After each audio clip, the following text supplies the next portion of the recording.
This was supposed to happen 2 days ago. Sorry about that.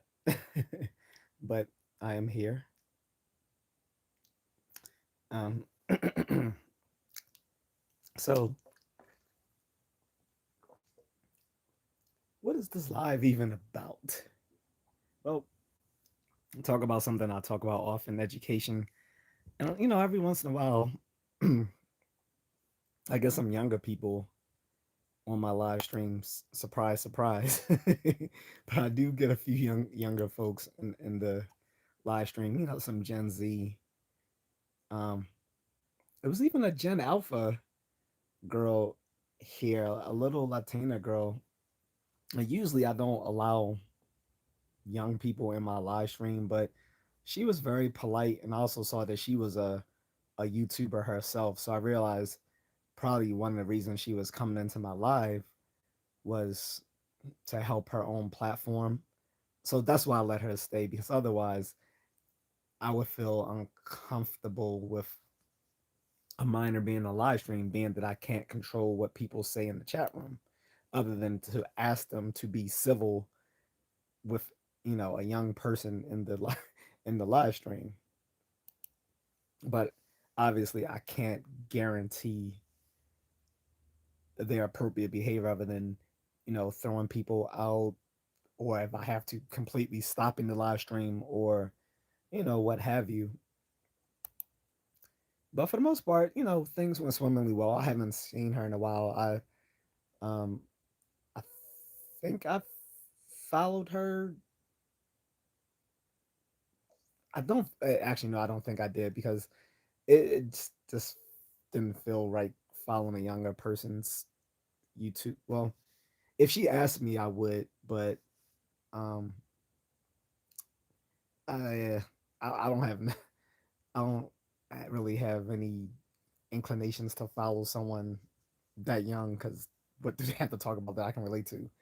Unless they were making fun of their parents, then yeah, I could probably relate to that. But other than that, I hope she's doing okay.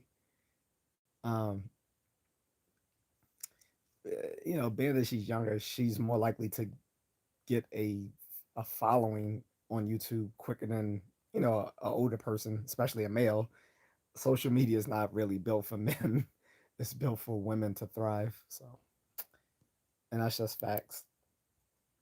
So we some of the I will say the biggest YouTubers are guys, but then YouTube is one of those social media platforms that's more geared towards guys as anyway. YouTube and Rumble, which is like YouTube unfiltered, where anything goes. Oh, that's why I'm not getting anyone on here. It's unlisted. Let me make this public right away, or no one will see this. I have to remember to keep to when I go live to make these public so people can see them. Whoopsie daisies. All right. Hopefully people can see this, because otherwise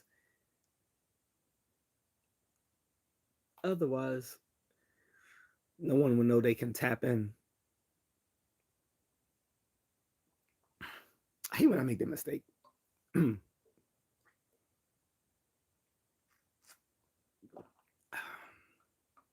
But yeah, so sorry about that. So this what this was unlisted when I first did it for some reason.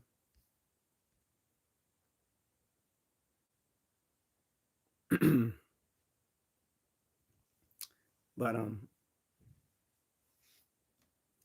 let me get to what this is about. So this live is, well, the topic is higher education in the Black community. So I want to touch on that, something near and dear to me. What's going on to the people coming into the live stream? How are you? And my topic is higher education in the Black community, so people can ask me questions if they want.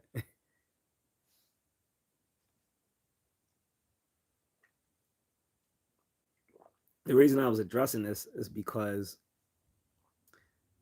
Um, well, for one, I was someone who went to went on to higher education, and two, there's so many facets of it.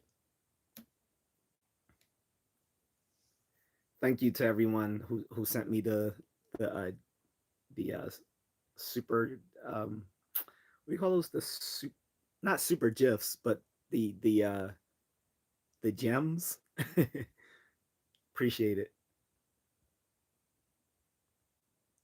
Hi, hey Amanda, have you been on here before?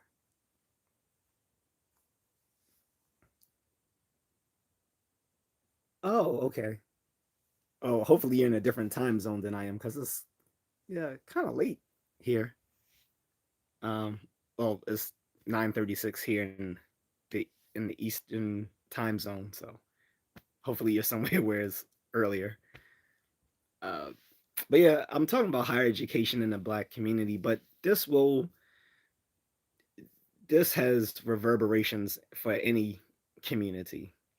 Okay, so I get questions from younger people all the time about college and what should they do for their future. Like, they ask me what would I do if I were their age, or what would I do differently, or what, stuff like that. So, oh, it's the same time, 9:36. Oh, you should be in bed. But anyway, make sure that I watch what I say, and hopefully everyone in the chat room will do the same. But yeah, so if you guys have college or education questions, let me know. I wanted to say that is SoCo says higher education needs to be emphasized in all communities. Yes and no. Some communities already know the value of higher education. I would say within the community, within the Desi Indian community, um, within the Jewish community, they know the value of higher education. Even within Black immigrant communities in America, they know the value of higher education. It's unfortunately Black Americans who are woefully amiss on this.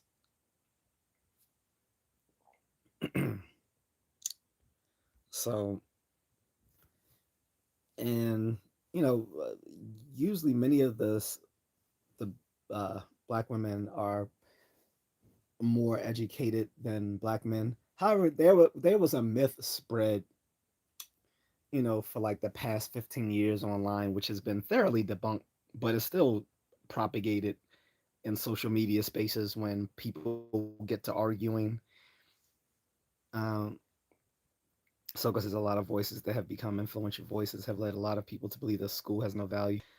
That's true, but I'm gonna keep this with Black people here, because too often I'll start a conversation about Black people, and people from outside of the Black community want to generalize it, and we can generalize some aspects of this, but I'm gonna keep this grounded to the Black community, because I can't I can't fix the problems of every community, nor do I want to.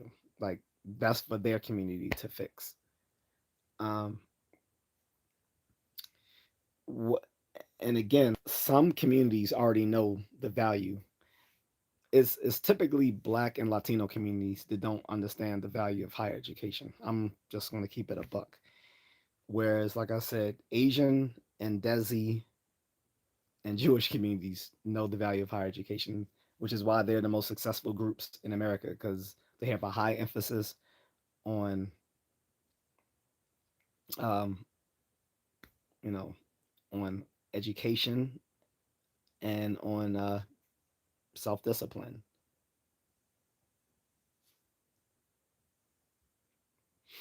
Um,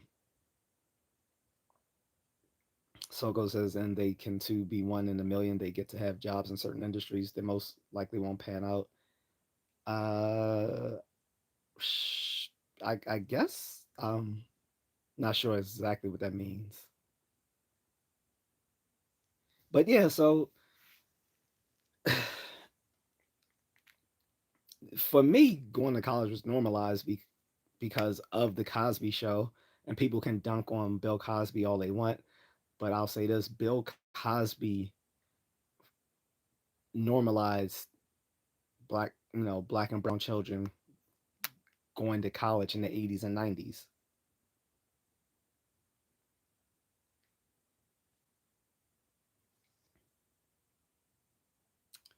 Um, Abolish the feds is from Eastside Compton. Okay. Um, Shout out Compton. uh, but I didn't really know that was so. Never mind. I'm about to get into musical references. Um, if your question is about this topic, then you can ask it. If it's not about this topic, then put it in the super chat because I'm not answering questions not about this particular topic, which is education, um, higher education.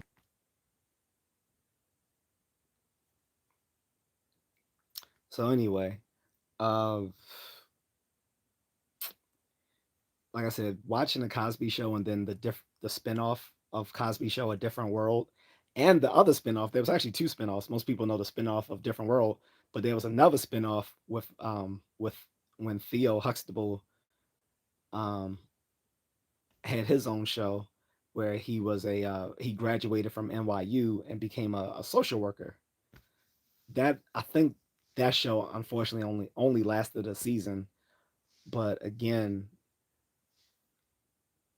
the Cosby Show, The Different World, and the other show about Theo all normalize black children attending college, going off to higher education. So I always knew that was just something I thought was I was supposed to do. It wasn't until I became of that age that I realized um, how rare how rare it is actually in the black community that we do so.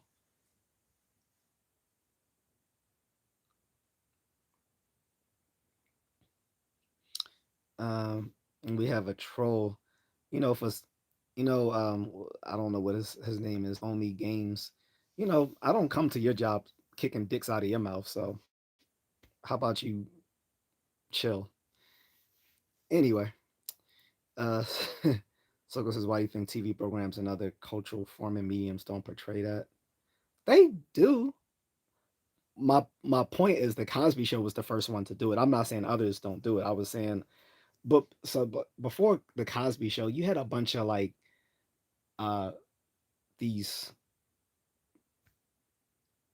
how do you I don't know what you call them, like these little sitcoms where it was like these struggle, like these poverty sitcoms where everyone's always struggling, like Good Times and Sanford and Son. And I couldn't relate to those because one, they were from the 70s. What's happening now? Not like what's happening now, the spinoff of what's happening, but I didn't like the first one. What's happening? But yeah, what's happening? Good Times. um, and Sanford and Son, those little struggle comedy sitcoms. I couldn't get with that. I couldn't relate to that. I wasn't, even though I was, I came from the inner city, but ended up, growing up in the suburbs. So I couldn't relate to a bunch of people in the projects always like unemployed and struggling and just I couldn't relate to it. Plus, it was in the 70s, so that was another reason I couldn't relate to it. Um, I related to the Cosby Show. Like they were, even though they were in the city, they were living sort of a suburban lifestyle in Brooklyn because they lived in like a brownstone. That was a large brownstone, by the way. Like the layout of the house looks much larger than someone can tell me if you're from Brooklyn or from other parts of New York City where they have nice brownstones. Some of them brownstones go for like $1 million easily. On the on the market right now, but which is so why it's so hard to get them to refinance. That used to be my business and lead generation, trying to get people to refinance their homes. But we couldn't get people in New York City to refinance. Hawaii and New York City were like the hardest to try to get people to refinance. I mean, kind of speaks for them for itself why. But anywho, they lived in a ginormous brownstone. um, they led regular lives. Like it was rarely like there was a few episodes when they encountered like people dealing with like severe poverty and violent crime, but that wasn't the focus of the show. It was relatable to most people. Back then, Bill Cosby was considered America's dad. Like he was relatable, and his children were relatable to me, both as a kid and later as a teenager. Like, and then watching a different world, I could relate to that. I couldn't relate to the kids on Good Times or what's happening. The only kids I could relate to, or there was other sitcoms where they were sort of aspirational, where I wish I could relate to them, like Arnold uh what was it? Good. What's the show? Well, there was Webster, played by the actor Emmanuel Lewis. I wanted to be like him. I wanted to be like a black kid raised by a rich white family, George Papadopoulos, or again Gary Coleman playing Arnold on Different Strokes, being raised on the upper East Side or whatever, in Manhattan by some super wealthy white dad. I wish that was my plight, but it wasn't. But like I said, those were more aspirational. But as far as the Cosby Show, I could actually kind of relate to that a bit. My stepfather used to have some mannerisms of Cliff Huxtable, though not the wealth, unfortunately.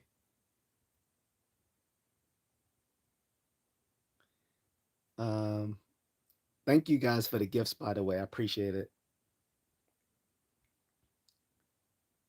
Um,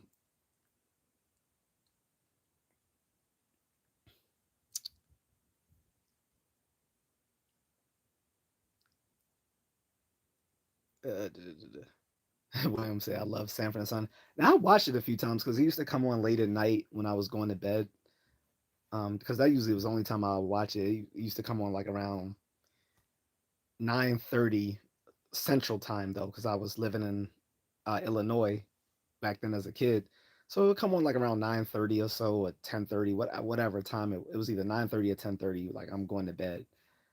Um, and I couldn't relate to it. First of all, I couldn't relate to the big fros. I couldn't relate to afros and the big porn mustaches and living in a junkyard.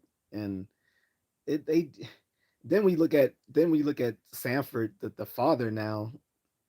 Uh, Looking back at it now, he was like in his 40s. The dude looked like he was in his 60s, and it was weird that gray hair looked blue. I didn't get. I guess because that was dye or something.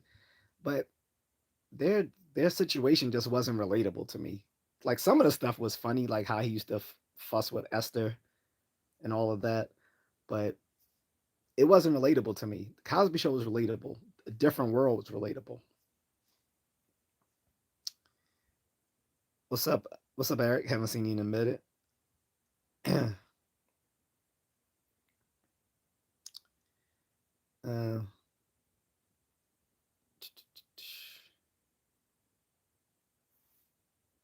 William said Cosby was a good show. Yeah, it was, man. Like I don't care what people say. I'm always going to shout Cosby out for normalizing the black middle class. He made the black middle class something that either was normal for a lot of us or something for others to aspire to. For me, it was something that was relatable already. But it was better than seeing a bunch of like, you know, good times type stuff. I hated Good Times so much. The only time I liked Good Times was the last season. I think that's when Janet Jackson joined the cast. Janet Jackson was on the cast, and they were doing better. Like JJ was like actually working a decent job. the sister, I think, was engaged or something. Um, the parents were gone, so it was the last season was okay. Probably just because I like seeing Janet, the a young version of Janet Jackson. But yeah, I couldn't stand that show. But I'm getting too far skewed. This is not about black sitcoms. This is about my. I was basically using the Cosby Show as a reference for showing how it normalized to me going off to higher education.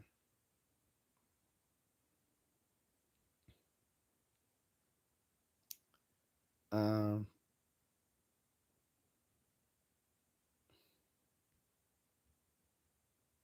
Actually, the only family that was relatable on TV for me was the Bundys from Married with Children. The family I wish my family was like was the Huxtables. I could not. I loved Married with Children, but that was definitely not relatable. I would not want to relate to that. If anything, that show made me very cynical about marriage. um,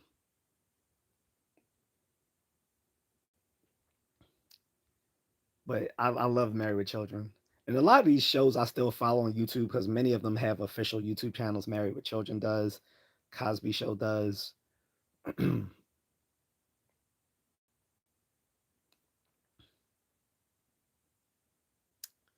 it William says I never looked to TV for aspiration. Di- I get that. That's my point is saying that I can't. I didn't want to watch sitcoms to which I couldn't relate to the characters. The characters on shows like Good Times and Sanford and Son and all those little other struggle sitcoms were not relatable to me. I could relate more thoroughly to people living a modest to upper middle class lifestyle. That was relatable. And I was saying for folks who didn't grow up, who grew up in the lower working classes, for them that would be something aspirational. Just as if for me watching Different Strokes or watching Webster was aspirational to me to see these young black boys,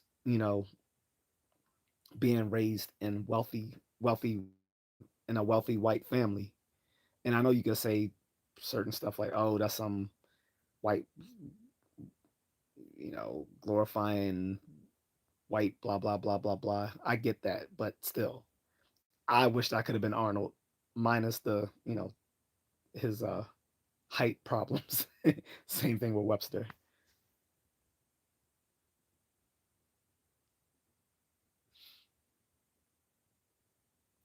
And this is wait, what show am I talking about? So I was just saying that being that this topic is about higher education in black community, I wanted to start it out by saying for me, I went off to college and it was normalized to me for black kids to go to college because of the efforts of Bill Cosby and his shows, the Cosby Show, A Different World, and then the other show which I can't remember the name of, where Theo went on to become a social worker after he graduated from NYU, and then he was helping troubled kids in New York City. Um, However, like I said, as earlier um, comment in the chat was saying that you know we need to we need to put a high value on education in every community, and I was like, yes, that's true to some effect, but not really because some communities already have relatively high value on going off to college. Like I said, particularly in uh, Asian, Desi, and Jewish communities. Um, when I say East Asian, I'm referring specifically to East Asian, but I also want to reference also East Asian community, um, Middle Eastern communities. Um, I'm not so sure about Central Asian. I would think that they do, but I don't know. I don't think there's a high population of Central Asian communities in America to make for me to make that to make that statement. So so when I say Asian, I'm referring specifically to East Asian, which I separate from. Well, I'm referring to East Asian and Southeast Asian. Whereas when I'm referring to Desi, I'm referring to like um, Indian and Indian and other South Asian people. And then when I say Jewish, I'm referring to both Ashkenazi and Sephardic Jewish folks. So as well as the of course Middle Eastern Jewish folks as well. I forgot the name of that. Starts with an M, Meza something, but yeah, all all of the major Jewish communities within the Jewish diaspora tend to have a high emphasis on uh, discipline and higher education. Same within the Asian and Desi communities. I think where there's not high emphasis on higher education and on self discipline is particularly in Black and in Latino communities. Um, Although, again, the Latinos diaspora is many different countries. So I want to, if I want to be more specific, I would say particularly the Chicano to the Chicano community. I know that they definitely don't support their men going off to get higher education often. And I think actually within the Chicano community, I think it's actually worse. Some of you can fact check me on that and tell me if I'm wrong, but I tend to find it's actually worse with the Chicano community than the Black community with their sort of like dismissiveness of higher education. Carlos Cruz. Okay, so you got right to what I was saying earlier, which is why I was doing this whole live stream in the first place. Carlos Cruz says, if you can go back and tell yourself one thing, what would you tell yourself? It only has to be one thing. Um, if I had one wish, no, I'm just joking. um, hmm, one thing. I mean, there's so many though, right? I mean, one I would say, hey, I would probably went into the army earlier, and then made it a career by not getting my medical discharge. um,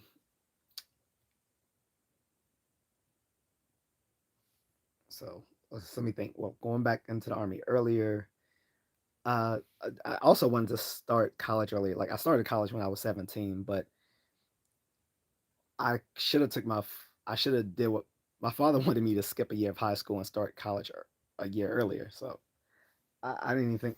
Well, I assumed he wanted me to because later on he did not support my college career at all. So I'm gonna get to that. I'm gonna get to that later.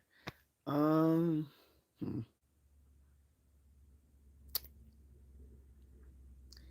I would. Hmm. I don't know. I guess I would say I would have just took my academic career much more seriously.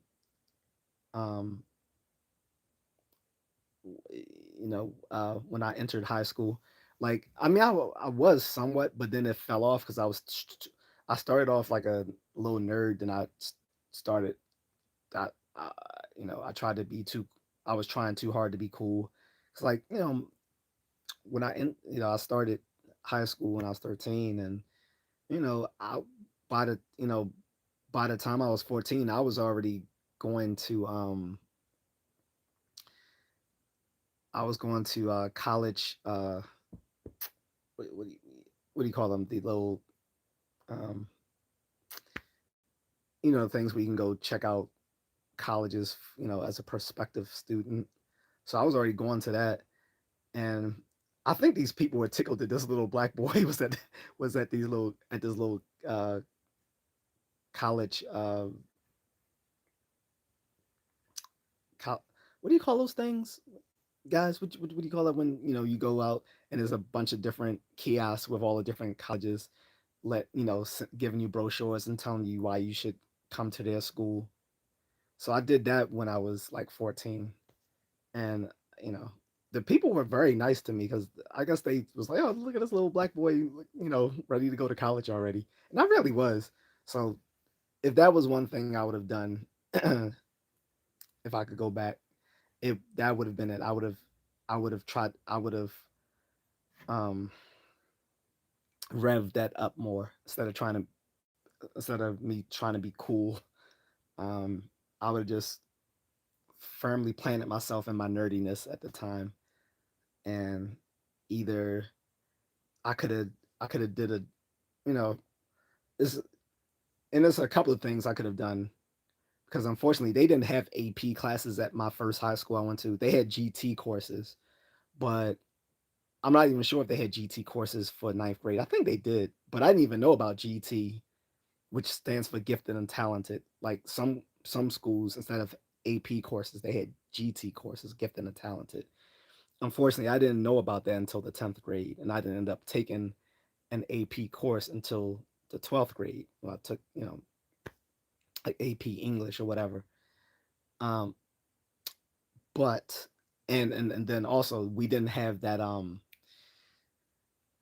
what's that program where you can it, I forgot that program that they have for for um for students who are interested in that. But that didn't come to my high school that I was at until the 11th grade, so couldn't do that. So looking back, I would have probably tried to do a either a dual enrollment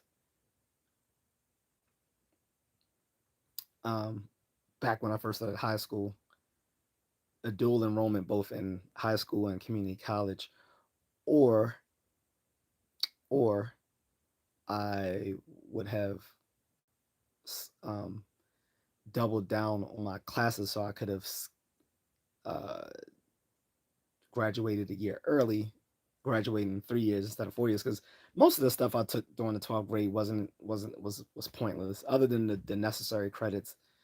I mean the required stuff I had to do like 12th grade English and like all my science was knocked out.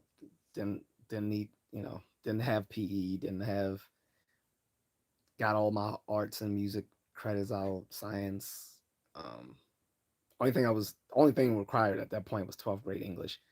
That everything else was like, So yeah, I definitely could have just skipped 12th grade altogether and went to school early. So it would either been that or done a dual enrollment. But I wish, yeah, I would have.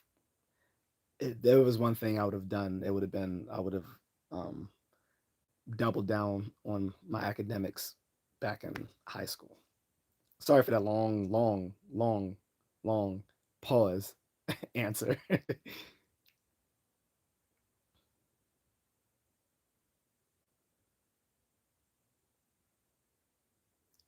Family Matters. You said Family Matters was my show. I liked Family Matters, but it the show became too inconsistent.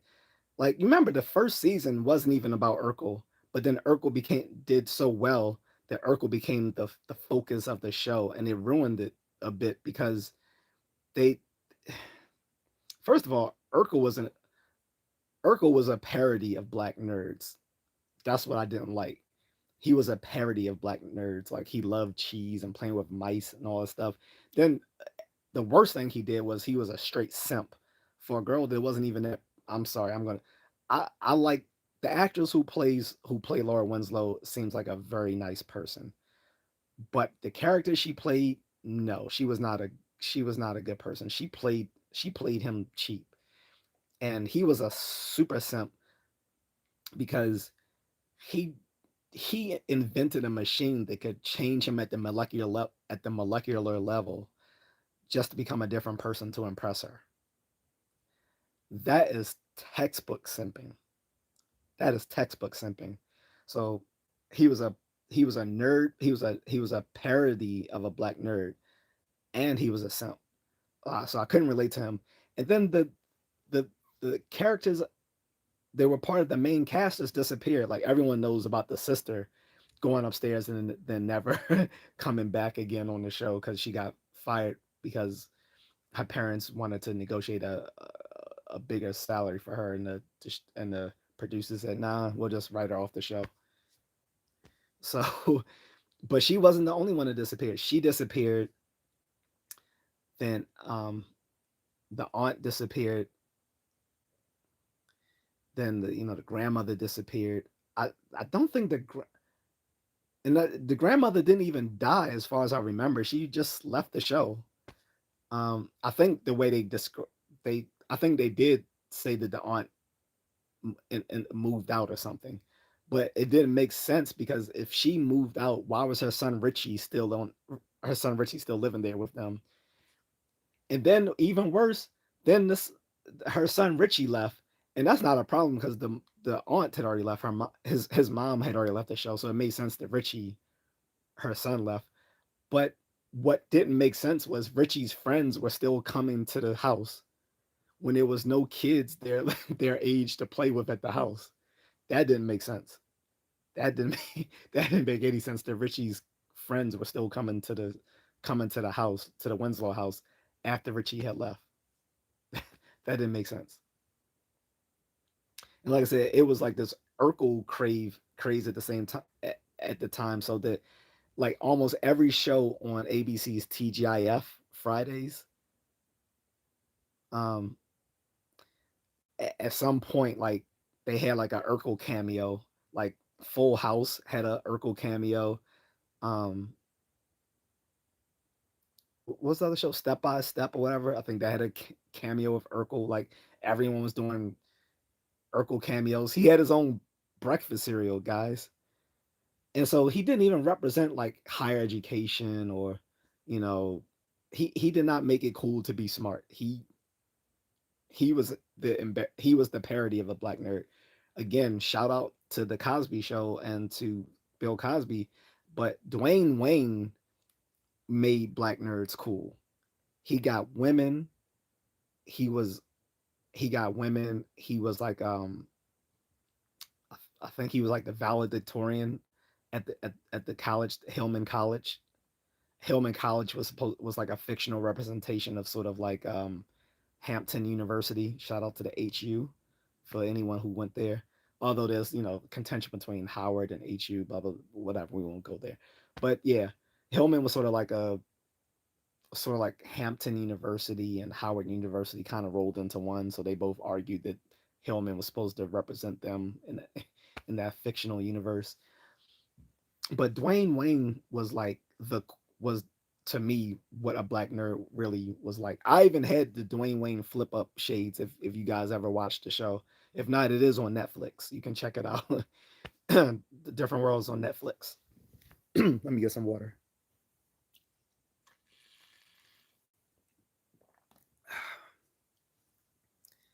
Um, Anna Garris, black middle class, middle. I don't know where you got metal, but I said middle, like Malcolm in the middle, or Moni in the middle, Moni in the middle, she in the middle. Showing my age here. Um, abolished the Fed said I didn't have a father in the home. My mother raised four girls in a three-bedroom house, and we all had I don't know what WEE never we never went to bed hungry. Okay, that's good. I mean, you shouldn't have to go to bed uh hungry. Sometimes it happens, but yeah. So I love the Cosby Show. Yep, yep. Like I said, I'll still watch clips of it on YouTube every once in a while when I catch them. So I follow the channel, the YouTube channel. Or people can buy the Blu-ray or DVD set. Um, or they are on I forgot that cable channel for anyone who still watches cable anymore. I don't think anyone I really don't think anyone under 45 watches cable anymore unless they're living in their parents' house who are boomers who have cable. But But I even convinced my mother to finally to cut the cord with cable, so now she just uses streaming. But she still uses Xfinity streaming, where she can still basically Xfinity streaming is just basically cable with extra steps because now you just get all the basic cable channels on the streaming platform. But it's still cheaper than having cable because most cable techs, if they're honest with you, because I used to be a cable tech a long time ago, they'll tell you just cut the cord and go do streaming.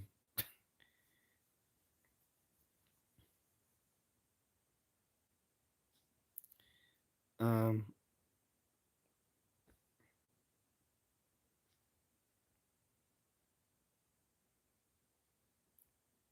and guys, I'm not. Some of you are asking, interesting questions. But like I said, if it's not about this particular topic, do me a favor and put it in the super chat. That way, one, I can get directly to your question, and two, it doesn't, disturb from the original topic. So that's what my only ask of you.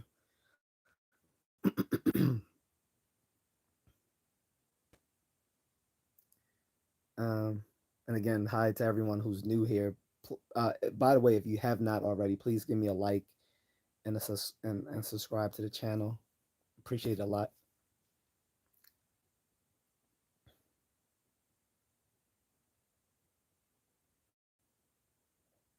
Um,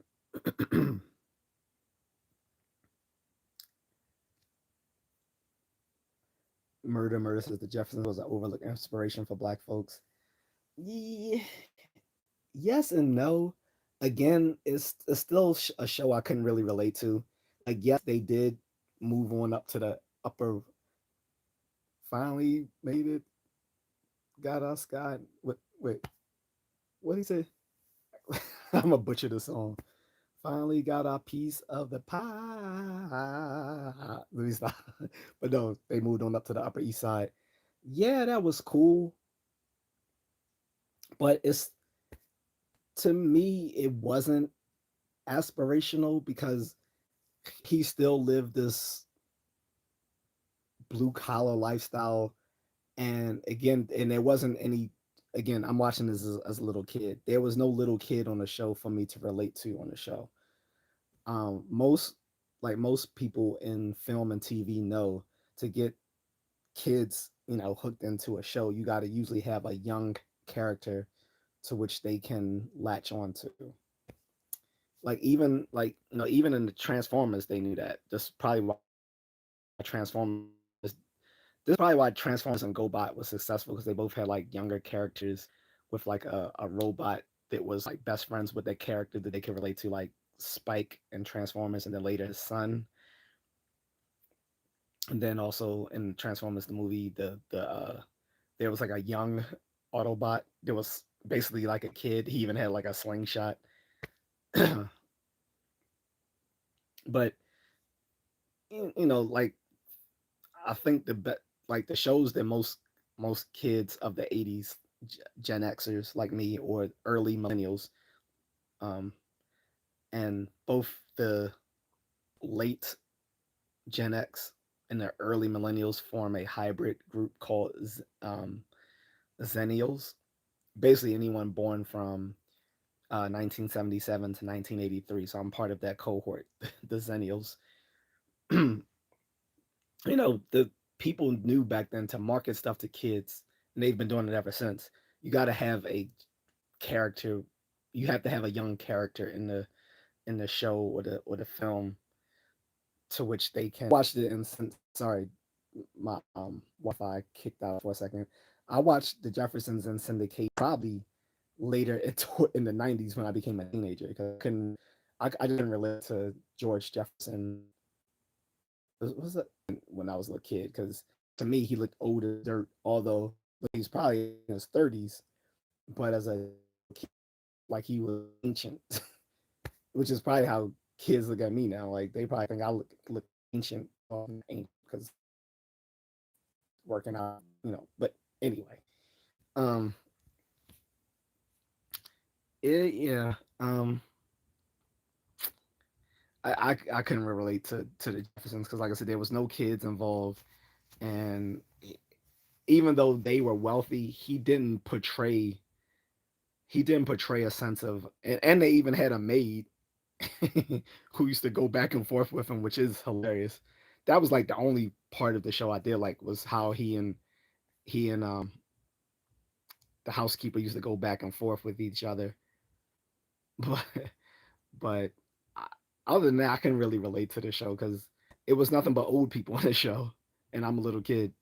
And like I said, there was nothing dealing with like it had nothing dealing with topics that I cared about as a kid, like school, what toys, or anything like that. Like it was just grown up stuff.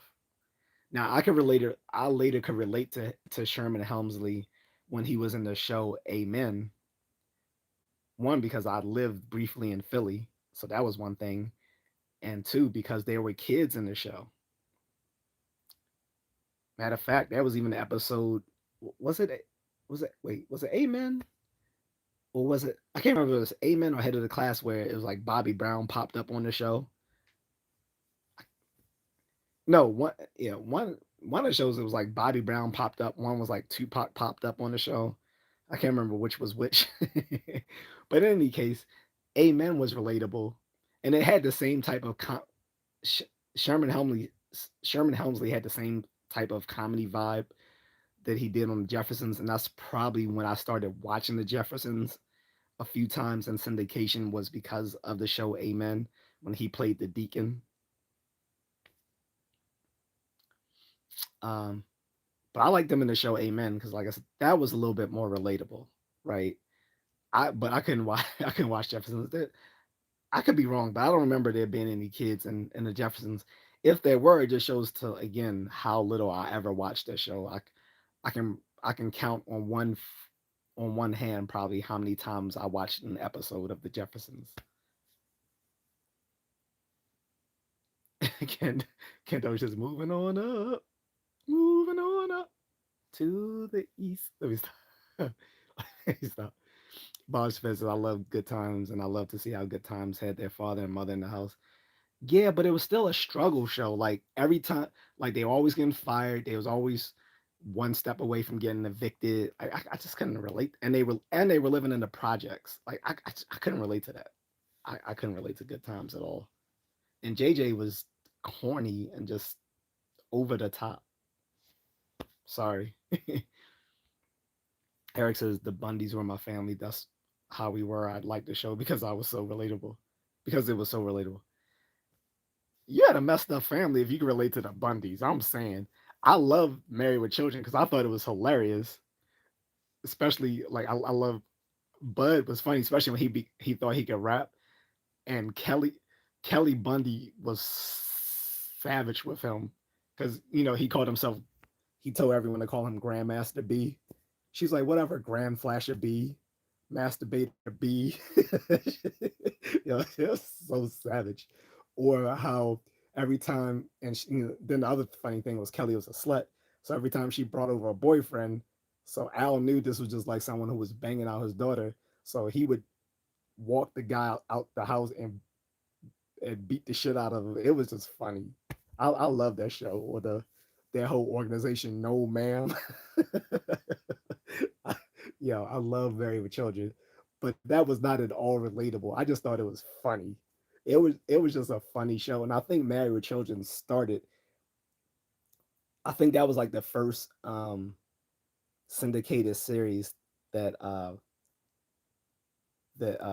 Fox did when they first started their own channel, their own network.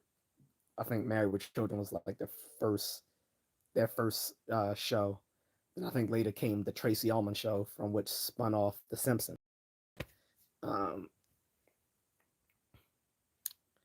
the San Francisco was one of my favorites as well. Well, let me get back to because I'm gonna keep talking about TV shows. I'm gonna get back to actually talking about education. Uh,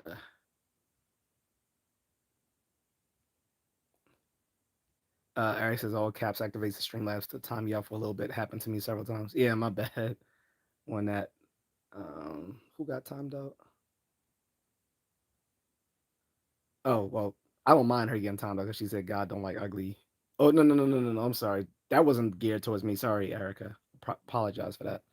But yeah, I'm keeping the all caps thing on for Streamlabs because some people, not everyone does it, but a lot of trolls tend to use the all caps thing just to to spam the chat. So um, moving on from that, um, abolish the Fed says education starts way before college. That's true, but I'm referring to higher education. I mean, we can get in if you guys want to ask me questions about you know uh, compulsory you know compulsory level education, we can talk about that as well. But I'm referring specifically about higher education in Black community, why there's a problem, and also it's one of the one times I want to give a shout out to Black women because again, usually I do a lot of red content where I will say um, for sisters is that it has often been the case in the Black community because, like I said, higher education is not valued that highly in the Black community. But I will say this, that Black women do tend to value higher education more than men, and it's usually the mothers who will, not mine, but it was usually in the case of many families, Black families, a mother that would push the son on to go. Because usually the fathers were not really pushing higher education. They struggled. So, and there's another toxic trait in the Black community, whereas a lot of parents, both mom and dad, but definitely the dads will see it as well. I struggled, so he'll just have to learn and struggled as well. That is the most toxic, dumb shit, and that is completely antithetical to people. People, it's now a common buzzword to talk about generational wealth and all this sort of stuff. But it's usually the father's like, well, he struggled, he got to get it out the mud like I did. This is why we don't get ahead. Like, you should be making it easier for the next generation, not harder or just as hard as you had it. Like, or 18, get out the house. And mind you, most immigrant communities, the reason why they outperform Black people, again, is a higher value on self discipline and on higher education. Also, they tend to have multi generational households. I bet Eric can speak to me on this as well. Most most most communities like Latino communities, Asian communities, Indian communities, they have multi generational households. Um, it's now about you gotta get it out the mud like I did, or you gotta get out the house when you're 18.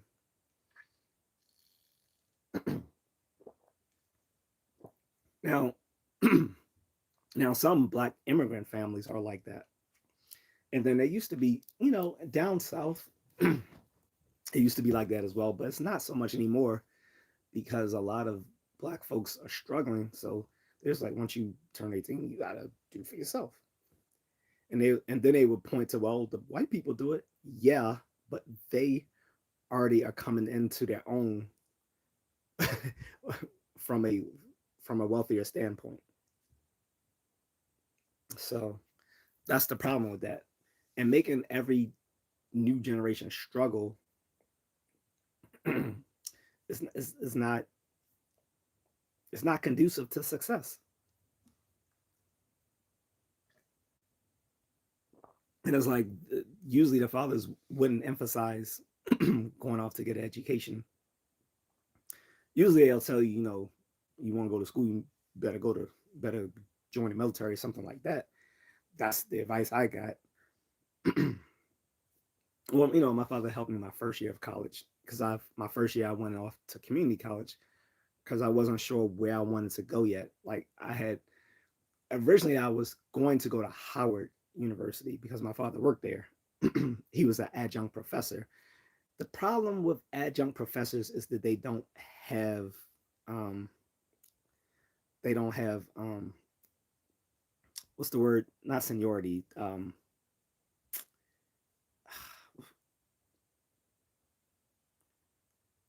You guys, I'm sure someone in the chat can bring up. I forget terms sometimes. Um, but as an adjunct professor, he was laid off, which was a shame because that happened before I graduated 12th grade, so I couldn't go off to Howard for free. That's probably one of the reasons why he wanted me to graduate a year early from high school, was so that I could go on off to Howard University and go there tuition free, which I kind of wish I did. But I'm gonna get on HBCUs in a minute because I'm actually kind of glad that I didn't go. I'm gonna go. Oh yeah, I'm gonna go there.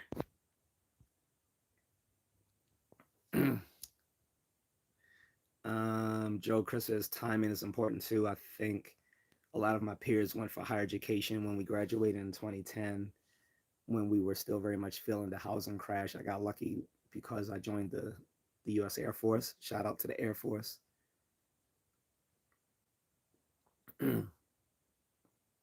Plus, another one thing, and I'm sure Joe Chris can testify to this. The Air Force is the only branch of the military that has its own college. I repeat, the Air Force is the only branch of the military that has its own college. This is why sometimes we look at the Air Force as being more lofty than all the other branches. Um, you often see veteran YouTubers, when they're making fun of all the branches, they'll show like the Air Force being like this sort of sedity bourgeois sort of uh, facet of the military, whereas like the Army and the Marines are like just in struggling, and Navy. I won't even get into what we say about the Navy, but let's just say the rainbow. Then we don't say anything about pretty much the Coast Guard. A lot of us on the assumption they don't really do anything, which is actually not true at all. They actually do a lot. A lot of stuff people think the Navy does, the Coast Guard actually does. I'll leave it to that. Um, Including dealing with pirates. Like, people think that's what the Navy is doing, or particularly like Navy SEALs, but that's actually the Coast Guard dealing with that. They don't have special forces, but their own they have their own combat uh combat troops within the Coast Guard called the DSF, deployable. What's it? I think it stands for deployable specialized forces, but they are not part of the SOF community, the Special Operation Forces community. They're not part of that, but within the Coast Guard themselves, they have their own top tier combat troops. Okay. But yeah, and then Space Force, we just make fun of them like shooting aliens or something. but but shout out to Air Force. They have their own Air Force college. It's not a 4-year college; it's a 2-year college. But again, you will be going there for free if you join. So, you know, abolish the feds. Its first education is preschool and kindergarten are very important. Um, well, yeah, preschool is important, but I think it's often overdone. Like, you see a bunch of yuppies and upper class people talk like acting like having like sending their kids to private pre-K that costs more than college. Like, some of these people are sending their kids off to pre-K that is as expensive, if not more, than college, and that's just kind of silly. One, because literally they're not at that age of 3 and 4, because like some of them start off earlier than pre-K. Like some of them are like pre-K. Okay, KK. Let me start. No. But like some of them are like pre-kindergarten, starting around 3 years old. I mean, I started pre-K at 3 years old, but um, and I still remember pre-K actually, well, at least some parts of it. Uh, Pre-K is important, but it's not the end all be all. It's not just looking at it, being a little. I'm gonna put on my little psychology nerd cap for a second. Like, pre-K is important, but if you missed out on pre-K, that does not completely like trash a kid's like ability to excel academically. It just basically gives you a head start, which is why you actually have the program called Head Start. The funny thing is, again, when you look at empirical evidence for the efficacy of the Head Start program, it is a mixed bag at best, and at worst, it's completely ineffective. So pre-K does have advantages, but again, it's not the end all and be all to primary education because, um, like I said, I went to pre-K starting at 3, but I still wasn't reading until the second grade. Um, when I was like 6, 7, probably I would say 7 because it was, you know, the I was in a private school at the time, and I remember my mother being upset that I couldn't read yet. She was like, "What are we?" Because I remember her complaining, why are we paying all this money to send him to private school and he's not he he's still just learning to read because like she sent me to a private nursery school for pre-K and kindergarten. Um, no, I'm sorry. This was first grade, not second grade. Apologies. So she was complaining like the private school she sent me to pre-K and kindergarten, Chambers Nursery in Baltimore, and then this private uh, elementary school, which only went up to the first grade at the time. Um, and she was like, and so I was like 5 or 6, and she was like, "What are we paying all this money for? He can't read yet." Mind you, I'm 6. I know, unfortunately, I know some kids that couldn't read to like way later than that, but I'm like 5, going on 6, and she's complaining I can't read yet, saying why are we spending money? So again, pre-K is important, but there's this myth that all the rich kids that are being sent to pre-K are gonna outcompete the poor kids that don't go to pre-K. That's not really true. The reason why those kids are gonna outperform, the reason why those kids going to pre-K, see this gets into what we call in behavioral research third variables or spurious variables or correlation doesn't equal causation sort of stuff. The reason why those pre-K students are usually outperforming the kids that didn't go to pre-K is not because it's not necessarily because they went to pre-K. It's because they come from a family of resources and of parents with higher social economic status that leads them to outperform their peers who didn't have the resources to go to pre-K. Even even more outrageously, it was a trend about 6 there was a trend like starting 6, 7, maybe 8 years ago. Sorry for my voice.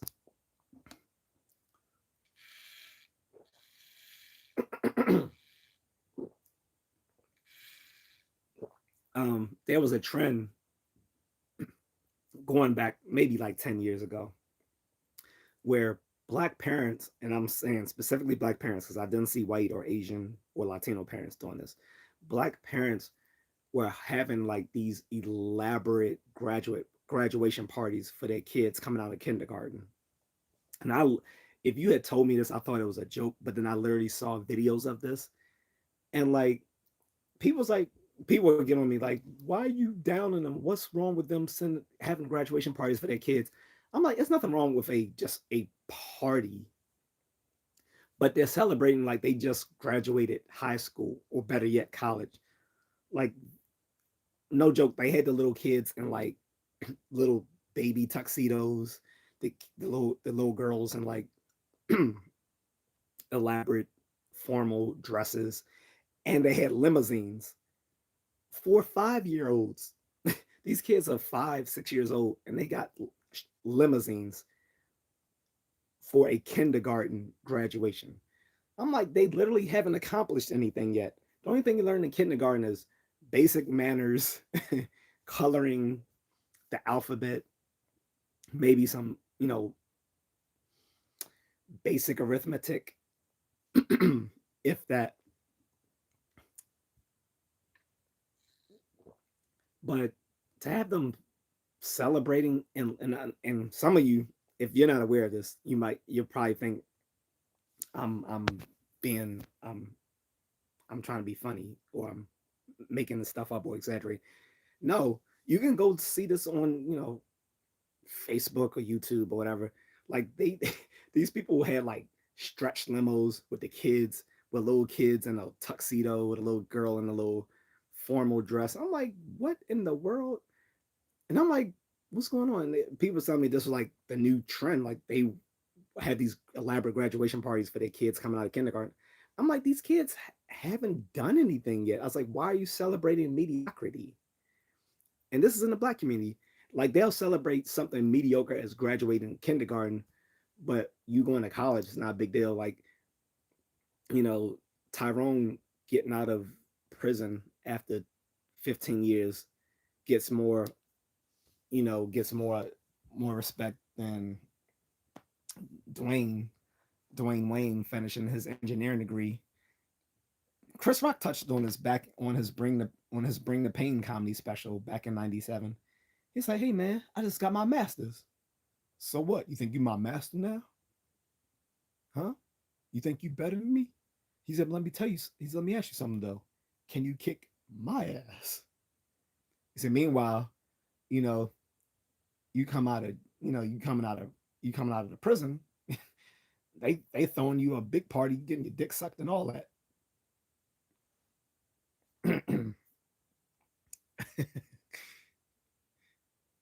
So, but yeah, like I said, pre-K is important, but it's not the end all be all. Again, the reason why, again, the pre-K kids seem to overperform or outperform kids who don't go to pre-K is not because they went to pre-K necessarily. It's because they they have they come from a family with more financial resources and who have a higher social economic status level than the kids whose parents couldn't send them to pre-K. College fair, yes, thank you, Eric. That's what I was trying to say. I went in the ninth grade. I went to a college fair and I was checking out all these colleges. Got a bunch of brochures. And my and I, the funny thing is, I didn't end up applying to any of those schools when I actually did graduate college. I mean, graduate high school. Like I said, I was looking into Howard, Morgan State, Bowie State, and Coppin State. Luckily, I didn't go to any of those because those were all HBCUs, and I don't really think HBCUs are the greatest colleges. I'm going to keep it a buck. Some of you may disagree. I'm going to say why once I get to that. um, I think the only HBCU a, I wasn't thinking of a that I was thinking of applying to besides, well, it was probably like um, UMBC, which is University of Maryland, Baltimore County. Um, Again, shout out to everyone who sent me a gift. Thank you, appreciate it. Um, Also, yeah, I think it was UMBC, University of Maryland, Baltimore County, because at that time it was considered the honors university.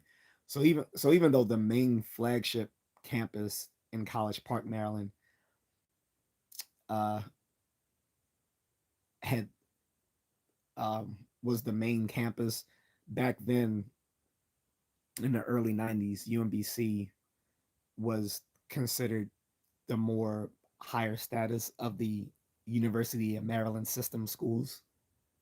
That changed quickly after probably like 95, 96. Like, so I'm glad I didn't go there either. And I think the only non uh, non in-state school I thought of was like maybe like NYU, I think like NYU and also Temple University, because when I used to live in Philly, so there was Temple and Drexel University and NYU. I didn't end up applying to any of them though, but those were the out of state schools. Unfortunately, again, my father being a dick didn't want me to go to any out of state school, and I'm guessing the only reason, well, maybe one of the reasons was that he he didn't want to pay out of state tuition, but it didn't matter because he wasn't going to pay for it anyway. So I may as well have went to out of state school. Although I love my alma mater, so I'm fine with where I went. Ironically, I went to a school that was right near to where he lived, since he lived in the Washington area, and I went to University of Maryland, College Park. Shout out to the Terps. But originally, again, I was going to go to Howard, but he got laid off while when he was still an adjunct professor in my senior year of high school. So that's why I was applying there, but I didn't I didn't ended up I didn't end up doing it because now I would have to pay tuition. Still should have applied, I guess. Um, Pretty much all the schools that I would have applied to, I probably would have got into them because they were easier to get into back then in the late 90s. Um, Even Maryland. Maryland now is considered a public Ivy. If I had applied there now with the lackluster uh, GPA and SAT score and stuff that I have now, that I had then, I wouldn't have made it in. But I came there as a transfer student anyway from a community college, Montgomery College. Luckily, MoCo schools, Montgomery County in Maryland, Montgomery College is like one of the best community colleges in the country. Montgomery College, and then Nova, North Virginia Community College. Those are probably the two best community colleges in the country. And I know there's some other really great ones across the country as well, but those are two of the most high, like if we're talking about a 2 year college, those are probably two of the best.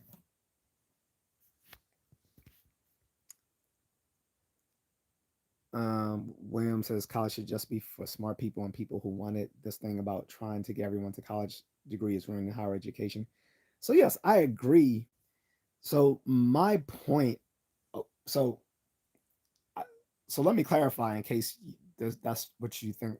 That's what I'm pushing. I have never said that everyone should go to college. I'm saying everyone who has the aptitude for college should go to college. The aptitude and the interest to go. All right. So if you have both the aptitude and the interest, you should go. My point was in the black community, regardless of your aptitude, um, it's not it's it has not been pushed up until recently. And usually, again, shout out to black women. It was usually the black women who were the only ones who were kind of pushing their children to go off to go off to get educated. The the fathers often didn't care, or may have even actively discouraged it. So yeah, I'm not saying no, everyone should go to higher education, and I don't think that's what ruined. That's not, and I really don't think that's what's ruining higher education, because if you can apply all you want, but if you don't have the qualifications to go, you're still not going to go. The problem with what's ruining higher education was that instead of it being purely on your merit, um, these the um, the boards responsible for bringing in incoming freshmen would use different sorts of systems to bring people in, and sometimes because of affirmative action, and then later what we can call affirmative action 2.0, DEI. Because let's be honest, DEI is just affirmative action 2.0, right? The problem with both of those programs is that sometimes kids were admitted into colleges that were too advanced for them. It's not that they couldn't they weren't smart enough to go to college, but they probably just weren't smart enough to go to that particular college. Like say, a lot of them might be accepted into these Ivy League status schools or other elite type of universities, but they really didn't have the academic background to support going to those schools. But they were admitted there because they fit a quota or whatever. That is what was running higher education. It wasn't that saying that college everyone has to go to college. That's not, no.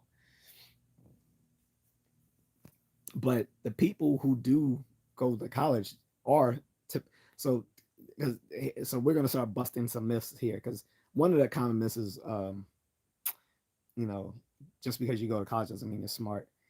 Yeah, actually it does, because so when I was going to college, now this has changed, but it still holds true. It's just not as strongly as it did once. Back in the late 90s to early 2000s, the average college graduate's IQ was 120. That's an average college graduate. The average IQ of the general population is 100. So that's two whole centiles above the average IQ of a person. Whereas the average IQ of a high school graduate at the time was 103, about 103. So you see the difference. um, and then if you went on to grad school, the average IQ was 130 of a graduate student.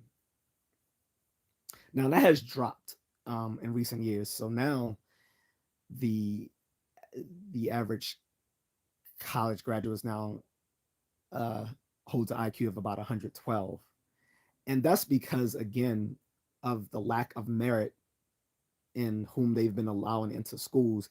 Not to mention having these bullshit majors that people will major in, like gender studies and dumb shit like that. But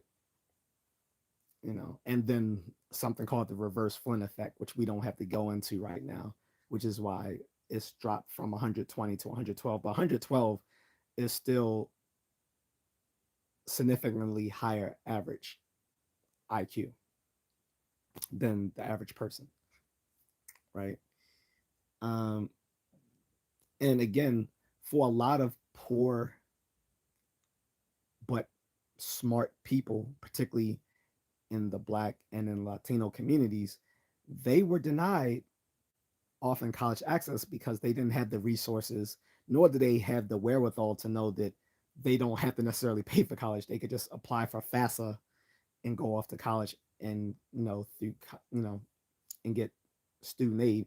Not to mind, not to mention, for the boomer generation, a lot of them didn't even have to pay for college. College was free for a lot of people. You just needed to get in. You just needed the qualifications to go, and not be saddled with a blue collar family that needed you to work right after high school. So that was the main barrier during the boomer generation. So this is why they can't talk about how hard it is, how expensive it is to go to school now, where tuition has jumped up 500%. So for them, college was free for many of them, or even where it wasn't free, it was so low that they could pay for school for the year by getting a summer job. You can't do that today. But because of government's encroachment into higher education, that's what kind of messed things up. I don't want to get too far askew into that because that gets into a whole bunch of political and other nonsense. But yeah, before the federal government got involved in higher education, it was way more affordable. Like I said, during the boomer and silent generations, they often could go to college for free, or it was so cheap that they could literally just work a summer job and pay for their tuition for the whole year with a summer job. Um, but again, there was economic barriers to a lot of um, poorer folks, both from the white communities and the Black and Latino communities in the past, that barred a lot of people from going off to college who did have the aptitude for it. So they were smart enough to go. And some of them may have even been interested if they had a guidance counselor reach out to them and say, hey, have you thought about college? Now, some guidance counselors did do that. But again, a lot of these people were discouraged by their families who didn't see the didn't see the value in sending and letting their kid go off to college. They wanted the kid to go off and be self sufficient. You need to get a job. You about to graduate high school. You're a man now. You need to go to. Usually, this is why it's kind of disingenuous. Also, and I'm gonna go there too. This is why it's always been disingenuous of feminists talking about we shouldn't care about um, the lack of men going into higher education today because men used to it used to always be more men in college. Now it's reversing. That's not the case. It has usually always been the case. There's been more women in higher education than men. What was the case was that there used to be the the reason why they think that is just because there were colleges in the earlier times they were separated by sex, so you had all often girls had to go to colleges for women because the schools back the colleges at that time were only for men, but still women were still outperforming men in higher education even a 100 years ago because again men were expected to go out into the real world and start working after high school, whereas women were allowed to go off to college because they're in the traditional role here. They were supposed to get a man who was going to support them. So they didn't have to go off into the working world as soon as they finished high school. Men were expected to. So often, like I said, men of lower socioeconomic status, whether white or not, often had to go right into the working world and then wasn't able to go off to higher education, even if they did have the even if they did have the higher cognitive ability for college. So yeah, he said everyone else should be taught trades. Again, no, no, no. I just don't agree with that. Not everyone would look because this is something that's also often pushed in the red pill space, and I'm going to push back against it. I've done this several times. The simple truth is, not everyone wants to work with their hands. Not everyone wants to be a fucking plumber or sorry, I don't mean to cuss. Not everyone wants to be a plumber, a welder, electrician, HVAC technician. For a lot of us, that's boring as fuck. I'm sorry. That sort of stuff is boring as fuck. Now, I did get a trade. So here's the thing. I went off to college, but I also had a trade because of the army. Like one of the things my father told me to do when I went off to the army is like, he's like, get an MOS that stands for military occupational specialty. Get an MOS that gives you a that gives you a teaches you a trade that you can use in the civilian world. So that's what I did. I ended up um, becoming a a cable and telephone um, operator and maintainer. A cable, what we call in the army, cable dogs. We're basically like we were basically the army's Verizon. So, but we also did tactical stuff and signal intelligence as well. But in any case, it was a useful trade to do on a civilian side. So when I came out of the army, when I went back to college, transferred from transferring from 2 year to a 4 year university, um, I worked as a cable lineman for Comcast Cable. So it. But again, not everyone wants to do trades. Not everyone finds it. Not everyone wants to work with their hands. A lot of people find that shit boring. I'm, we need to stop telling men. Oh, you need to go off and do a trade. Here's the thing, because again, I'm gearing this specifically towards the black community. This I mean, I welcome everyone to this topic, of course. But again, the original name of this is higher education in the black community. And again, I'm tired of red pill people in the black manosphere talking about you guys don't need to go to college. You should just learn a trade. The the problem with that is even trades. Look, trades can be very lucrative. They can trades can. A lot of people don't know that trades can land you squarely in six figure status. The problem is the trades don't come with soft power, and people don't understand this. And this people in the red pill space don't understand this. The reason why higher education is value is because it comes with soft power. The reason why black people couldn't get an anti-black hate bill, anti-black hate crime bill passed, but the Asians could within a few months, it's because they have more soft power. Asians are the most educated group in America, particularly specifically Indians, and then after that, Chinese. But but when you talk about the Desi and the East Asian communities, they are the most educated groups in America, which gives them a lot of soft power. They were able to make moves to get a anti-Asian hate crime bill passed during the COVID era when people were trying to blame random Asian people for the pandemic.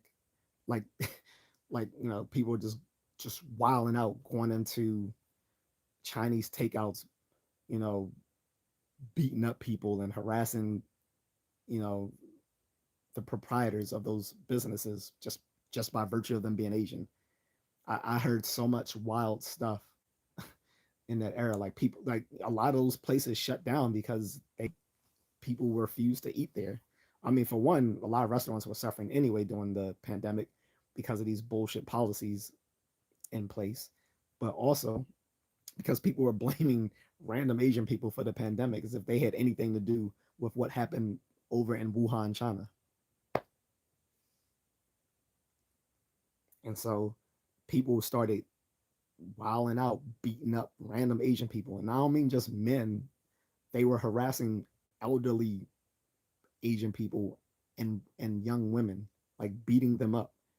And so despite we've been getting beat up for like for like 400 years in this country, we couldn't even get an anti-hate crime bill passed when we got several, when half of the Democrats in Congress, well, not half, I'll say a third of them are black.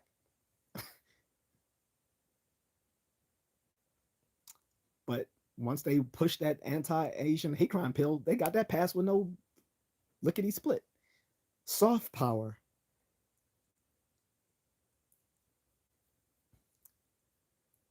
Every group, every group, every minority group in America that has with the highest education, the highest levels of education, are the most successful groups in America.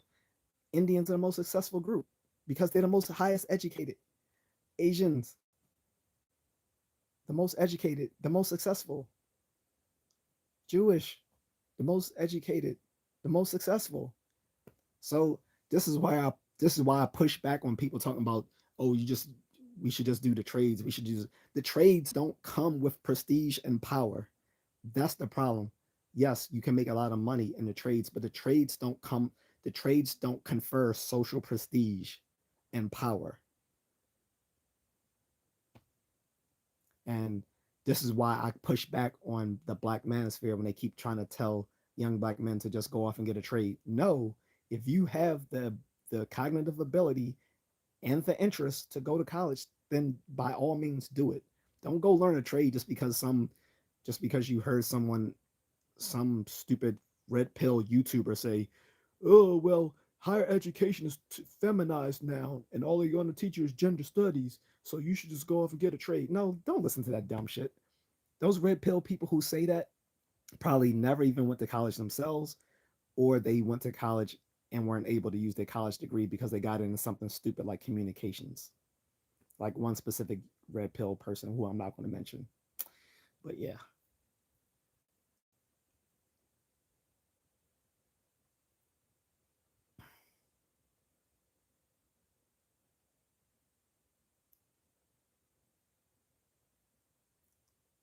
what's up, Roblox?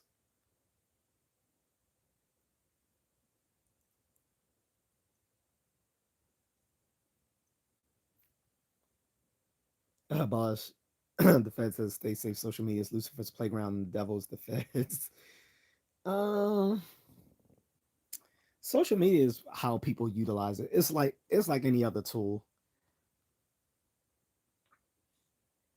My biggest gripe with social media is that it gives the dumbest people with the loudest voice a platform. Although a good thing about social media, well, when it's not being regulated by the people who own the platform, like that little dickhole Mark Zuckerberg or other people, is that it usually does give equal space to voices to voice different opinions on things. Except again, when the feds are tinkering with those social media to tell them what they can and cannot allow their users to say or share on those spaces. But that's a topic for another day. Um, what's up, Real CP? He said Different World was a great show. Well, for the most. Yep, yep. I agree.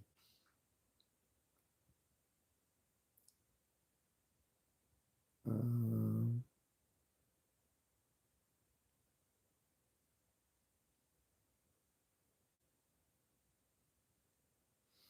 some people, I don't know why I keep trying to go around my Streamlabs.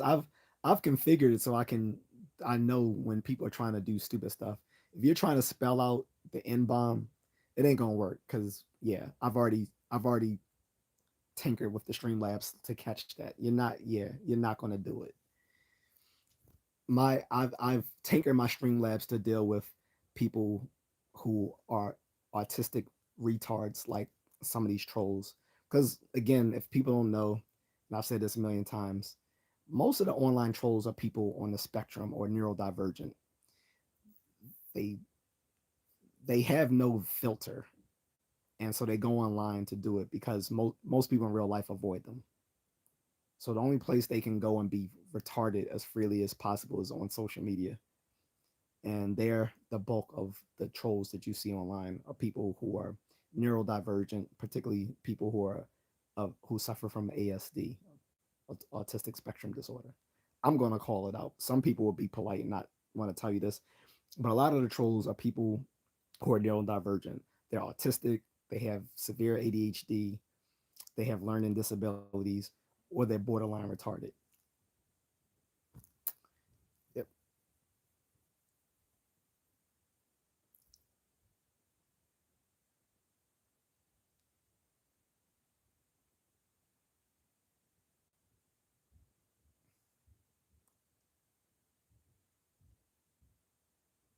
So anyway,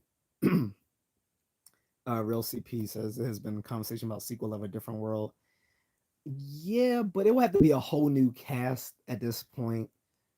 Um, I guess they could bring back some of the original cast members as professors. The only one that was, but then whom? Because like everyone, none of them on there were, um, were like so. At the time, Dwayne Wayne actually was a, I think he was either a graduate assistant. Yeah, he was like a TA. No, he was either an adjunct professor or a TA at the time, something like that. I think he was a TA. But he went off to go to Japan after he did his invention that was bought by some Japanese company or whatever. I can see him coming back as a professor, but I don't know who else. Like then the Kim, she went off to medical school, so I guess she could come back as a med school professor or something. Biology, I don't know. Freddie, who knows? Uh, Whitley, don't know. I don't think there's gonna be a sequel. For one, you know, basically like anything attached to Cosby is kind of toxic now, unfortunately. So that's one reason. Second is that it's been 30 years now since the show, and yeah, they if they could do it, but it would have to be like it would be a completely new cast or whatever.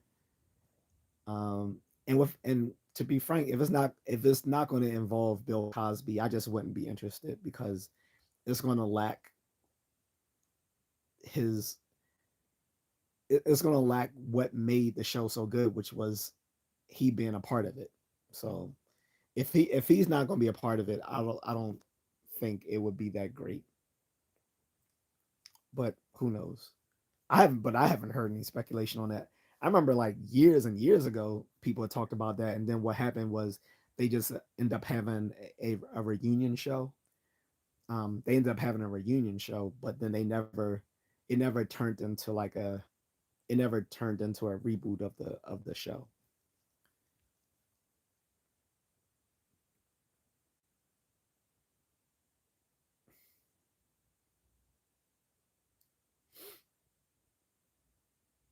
Um, Drink water, indeed. Drink water. Train to kill, Drill Sergeant. Whoa. um,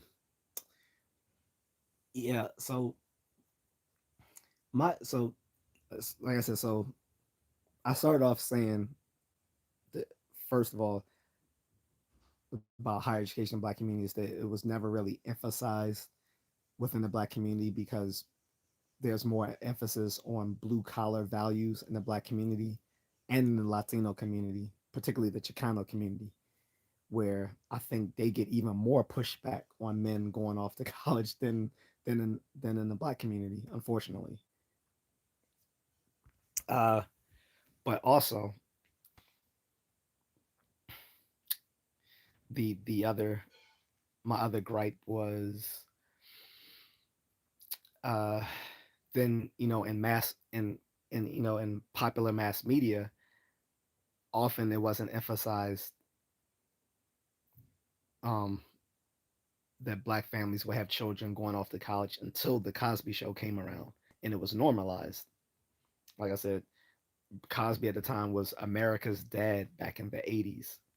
Like he's considered a social pariah now, but people don't people from Gen Z or maybe the younger millennials don't know how well loved this man was back in the '80s, even in the early '90s. So that normalized it. So I knew from that I would go off to college because I just thought that was just a part of my academic trajectory. Um, but it wasn't well supported by either of my parents. However, I will say, like I said, in the black family itself, it usually was the moms, the black women who supported and encouraged their sons to go off to college. The fathers usually didn't. You know,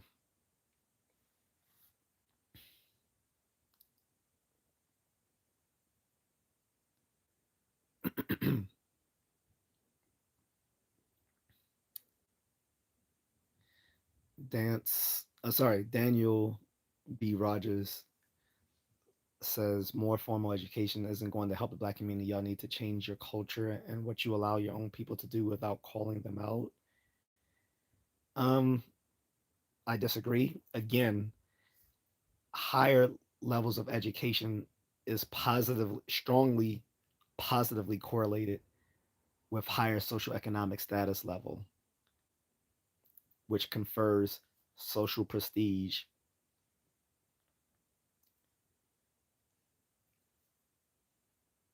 and hence soft power, which is my pushback against the other guys saying we need to emphasize more men going off to learn trades. And I disagree because that's a common thing said in the red pill space, and it's said by people who never went off to college themselves, or they went off to college and got a useless degree, so they were never able to use it.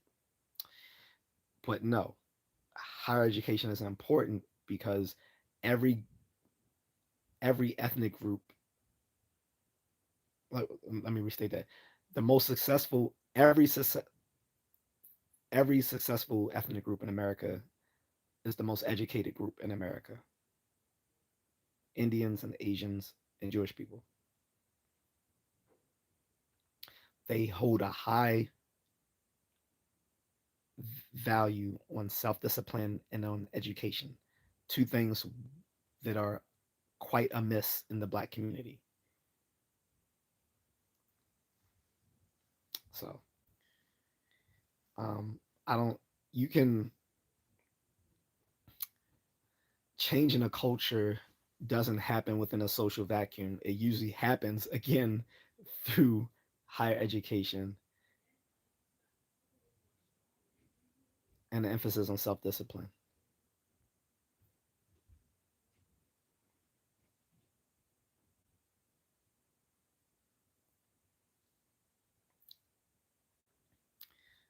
Real Speed says that would be a good topic. People's favorite cartoons. I think I've done that before a year or two ago, but I might save that for another day because I definitely have strong opinions on favorite cartoons. Well, at least particularly from the 80s and early 90s.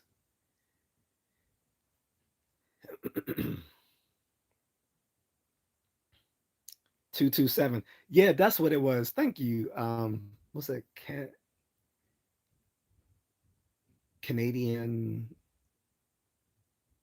is it Canadian Ca- Canadian Anna Mary? Yeah, 227. I was confusing 227 and Amen. That thank you. Yeah, it was 227. I used to love 227. And the other show was Amen, right? So those were two. I think 227 and Amen were two different shows, right? Am I getting that wrong?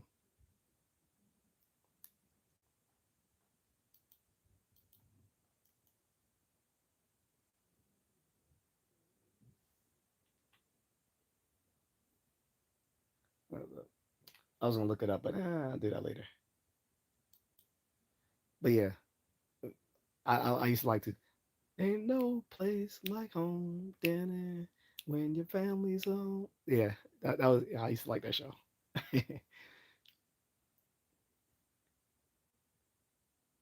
Yeah, it wasn't Amen. It was 227 that I liked. I know I did like Amen though. That was funny. That was a funny show. Actually, it wasn't that many young people in Amen either. It was 227. I was confusing two different shows, but I watched both Amen and 227. Thanks for the correction. Abaj Fed said I couldn't relate to good times. I love to see their family unit, husband and wife. Yeah, like I said, I couldn't relate to it either. That was the only positive about the show was that there was both a, a husband and wife on the show, but they still lived in the projects, which was crazy.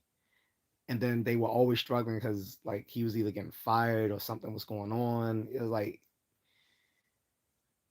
um, and then I found out like you know many decades ago when they start when the actors from the show talked about it that a lot of the actors had a problem with the messages being portrayed in the show. Like they thought it was just it wasn't a good message, which I can see that. Um,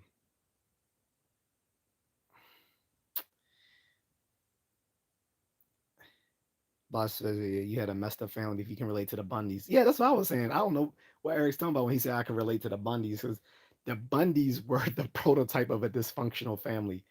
Like they used to make fun of them of the family never eating. the, the husband hated his wife. The wife was completely useless, and she was obviously like a has been tramp. Like that show, like that show was wild. That's kind of wild to think that someone could relate to that. I mean, of it, I could relate to the comedy because I thought the comedy was funny, but I couldn't relate to their family structure. Like that was just that's some crazy work right there.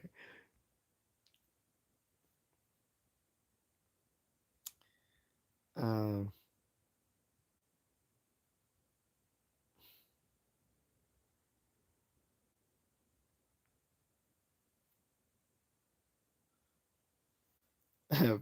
Fed said Kelly was just like her mother, nasty. Yeah, at least, but the difference was she was attractive, so she could get away with it. Kelly, whereas Peggy was not. Peggy still thought she got. Peggy still thought she had it like that, and she did not.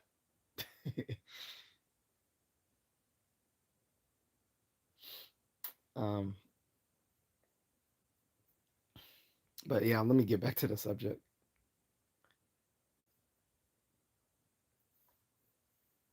William says, "I miss regular TV where you didn't have 500,000 choices." Actually, I prefer streaming over cable. Ca- Maybe you didn't have cable, but cable was actually worse because by the time you got to the late 90s, cable was just off the chains with all the different choices. Like most people probably only watched 10 channels, but you had like 200 channels to scroll through, right? Like I mean, you had to check the TV guide to know what's on these channels. And most likely, I mean, person probably watched the three network stations: ABC, CBS, NBC, Fox. Probably watch like ESPN if you're a sports watcher. I wasn't. HBO, Showtime, Skinemax. I mean Cinemax. um, and then like what maybe like TNT, TBS, Nickelodeon, or Disney for the kids. That's pretty much it. But you had so many, but you had so many channels. Then remember, like in the late '90s, early 2000s, when digital became a thing, you had two different levels of the channels. Like you have like so you have like Fox, then you have Fox, then you have the Fox high def channel, HD. So you have Fox and you have Fox HD. So now it's like 500, 600 damn channels. I was like, Jesus Christ. Like, why is it both HD and non HD? Just make them just one thing. So, if anything, streaming simplified it. The problem now is that streaming is being sneaky and basically turning back into cable. But when streaming first was like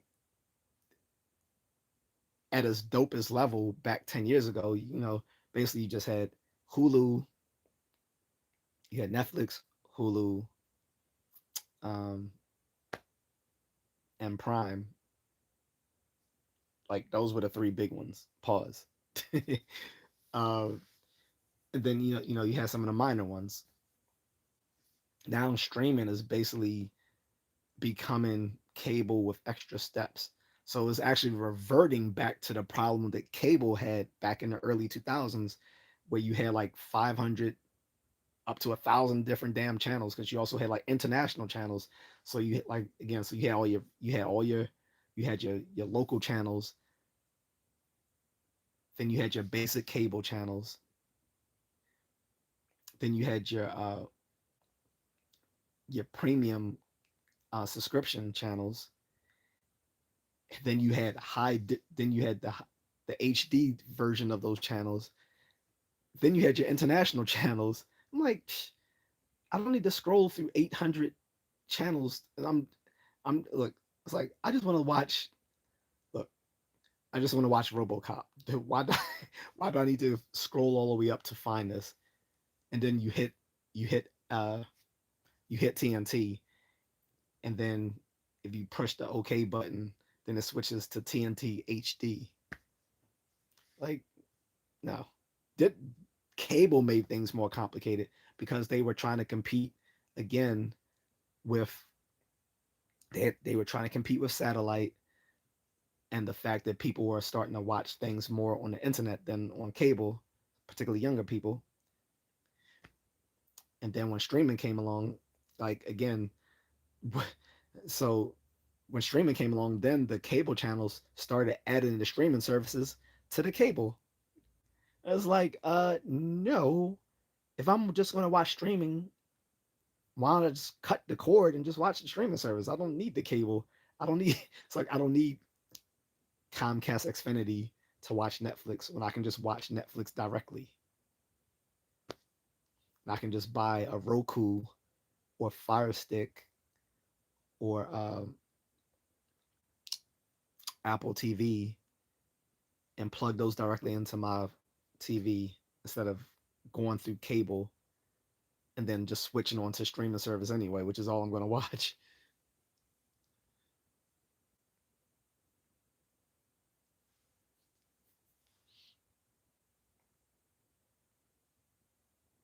Eric says my family's messed up though. Irish and Portuguese, two sides always at each other's throats, but still loyal to each other. No, so I guess that explains it. Sebastian says, "Why the heck would you want your child to struggle? That doesn't make sense."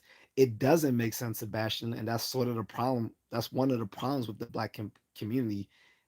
Is again, they talk all this shit about making money and being successful, but they're not willing to do the things that other communities do to ensure that success. They think success is just working hard and hustling and getting lucky. It comes through strict discipline, through higher education, and for making sacrifices for your children. One, it is for instance in ethnic communities that aren't black, it's often it is often that uh, it's often the case that there are multi-generational households. Like you'll have the you'll have the adult children still living with their parents. You'll even have like the grandparents living with them. So you might have like the grandparents, the parents, the children, or the adult children, and even sometimes, and they'll be all living in a home together, supporting each other. And then usually the only time they're expect the only time that is okay for them to go off on their own is for them to start their own family. And even sometimes, again, depending on the house size and space, even when they have children, they might still be expected to stay at the home to take care of the parents in their elderly years. And people always talk about generational wealth, and they don't even know what generational wealth entails. Generational wealth usually entails home ownership, and often that comes through passing on those homes through each successive generation. Like, and it's not because they need a place to live, because most of the times they can live successfully on their own. But what happens is own keeping that land within the family instills wealth because that you can use those homes to generate income, passive income through rental properties you know, or through, like making moves with mortgages where you can, leverage the the value of that house to buy other buildings or to start businesses and other sorts of things that that black people in the community are often ignorant of because they have little financial literacy.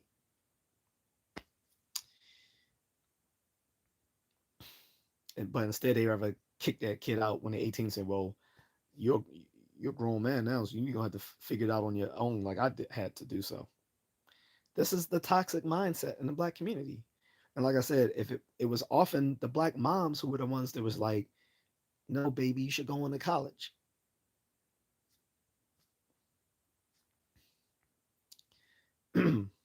Basha Fez is because black women are strong and beautiful. Yeah, yeah. I mean, um, like I said, I fault them on a lot of things, but this is one thing I will give them props on. Not my particular mom, but because she didn't emphasize nor encourage me to go off to college. But many black women in the community did encourage their sons to go off to college, where most black men didn't care. They were either indifferent or hostile to the notion of their sons going off to higher education.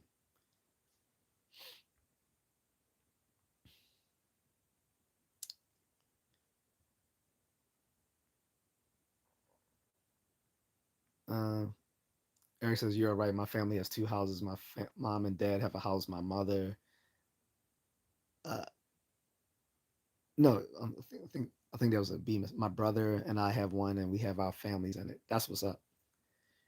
That's what builds generation generational wealth. I get so sick of people using these words as like trendy buzzwords in social media. They don't know what they're saying. Like people say generational income, generational wealth. They talk about passive income. They talk about multiple streams of income, and most of these people don't know what they're even talking about. They just know it sounds good. um, the KEM VP says it's hard enough for many families with two incomes to get ahead. I don't know how single parent homes are making it. Uh the sink well,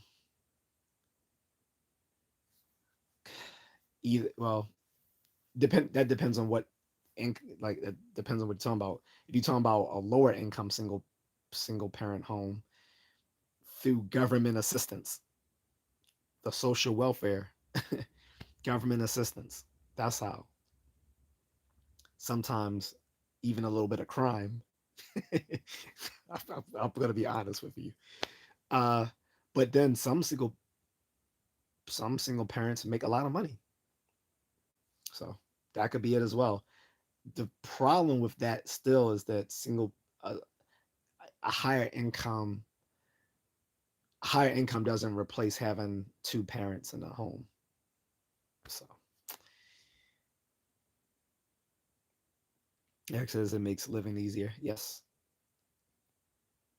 Sebastian says, did you join the military? Yep, sure did. Tenure. That's what I was trying to say earlier. Adjunct professors don't have tenure. Adjunct, basically, adjunct professors are like they're like the substitute teachers of higher education. like, like the that is the thing that you want as you know, in academia. You long to get that tenure, which usually comes for once you become um I think you get tenure once you're an associate professor, but once you become a full professor, your tenure, your tenure is like nailed, like solidified. Like you would have to like kill someone on campus to lose your job. It's sort of like a federal government job. Like once you get that tenure, is like you you don't even have like it doesn't even matter anymore. You don't really have to perform, although they do still want to perform because their their educational prestige is on the line. Excuse me, especially if you're at like a public research school like mine, where most professors live by the byline of publish or perish, which means they're constantly um, doing like research and publishing it to to keep their jobs, uh, keep you know keep their jobs happy. Like it's often more important for them to be publishing constant research than for them to be teaching, especially like I said at these research universities, like a like mine. Um, my school is a R1, top research university.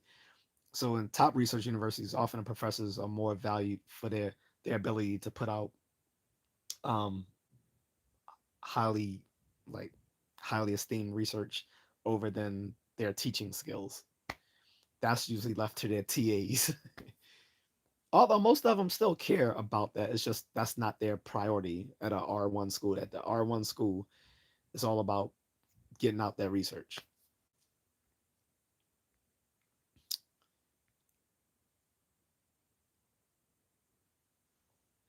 William says the Coast Guard people that I have met have been real impressive.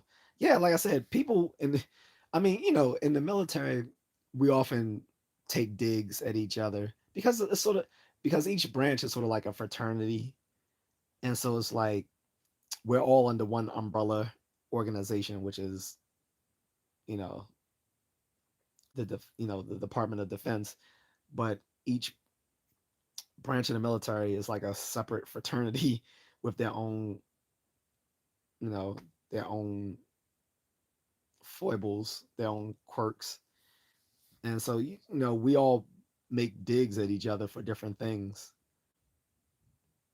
Like we talk about the Marines because we say they're not that bright, although that's not actually true. But I mean, but yeah, then we make fun of Coast Guard saying they don't really do shit, but they do. Especially since they're the only branch of the military that's like have a dual mission. Like one, they're with they're both with the Department of Defense and with the Department of Homeland Security because they used to be with the Department of Transportation before the Department of Homeland Security was established.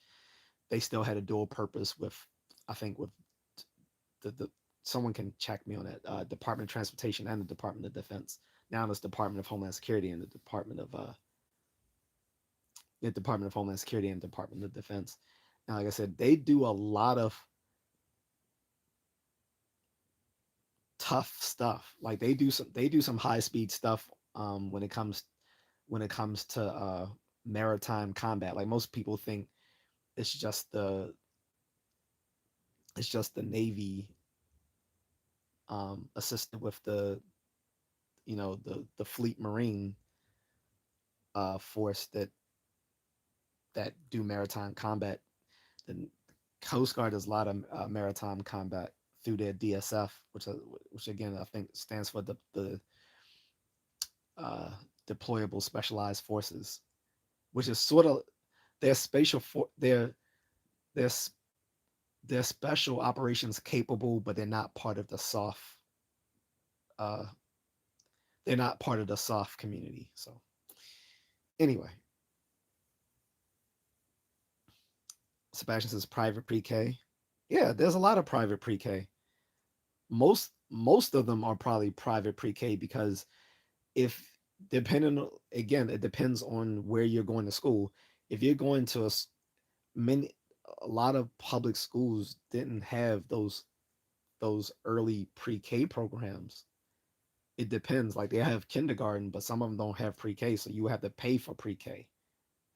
And there's programs that even precede pre-K that wealthy people often send their kids off to. And now, all these parents are paranoid that they have to keep up with the Joneses that, well, if Mr. and Mrs. Jones over here is sending their little boy off to pre-K at 2 3 years old, we need to do the same thing, or our kid won't be able to keep up with them once they get into elementary school, and that's just totally a farce. Like again, when you look at the behavioral research findings, it's not necessarily the case that the kids went off to these illustrious pre-K schools that made them outperform their peers who didn't go to pre-K. What often is the case for why they're outperforming their peers that did not go to pre-K is the fact that the kids that went to pre-K had parents who could afford to send them to pre-K, which means these kids come from families who have higher financial resources and come from a higher social economic status level.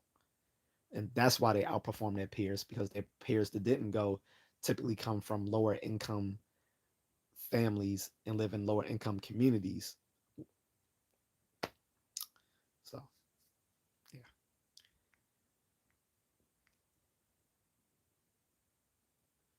Williams says pre-K and kindergarten are just babysitting. I won't go so far as to say is that it does teach skills. Like even elementary school has kindergarten. Kindergarten does teach basic skills to kids, which are important. But but to your point, it's not something that you should be throwing elaborate graduation parties like I mentioned 30 minutes ago.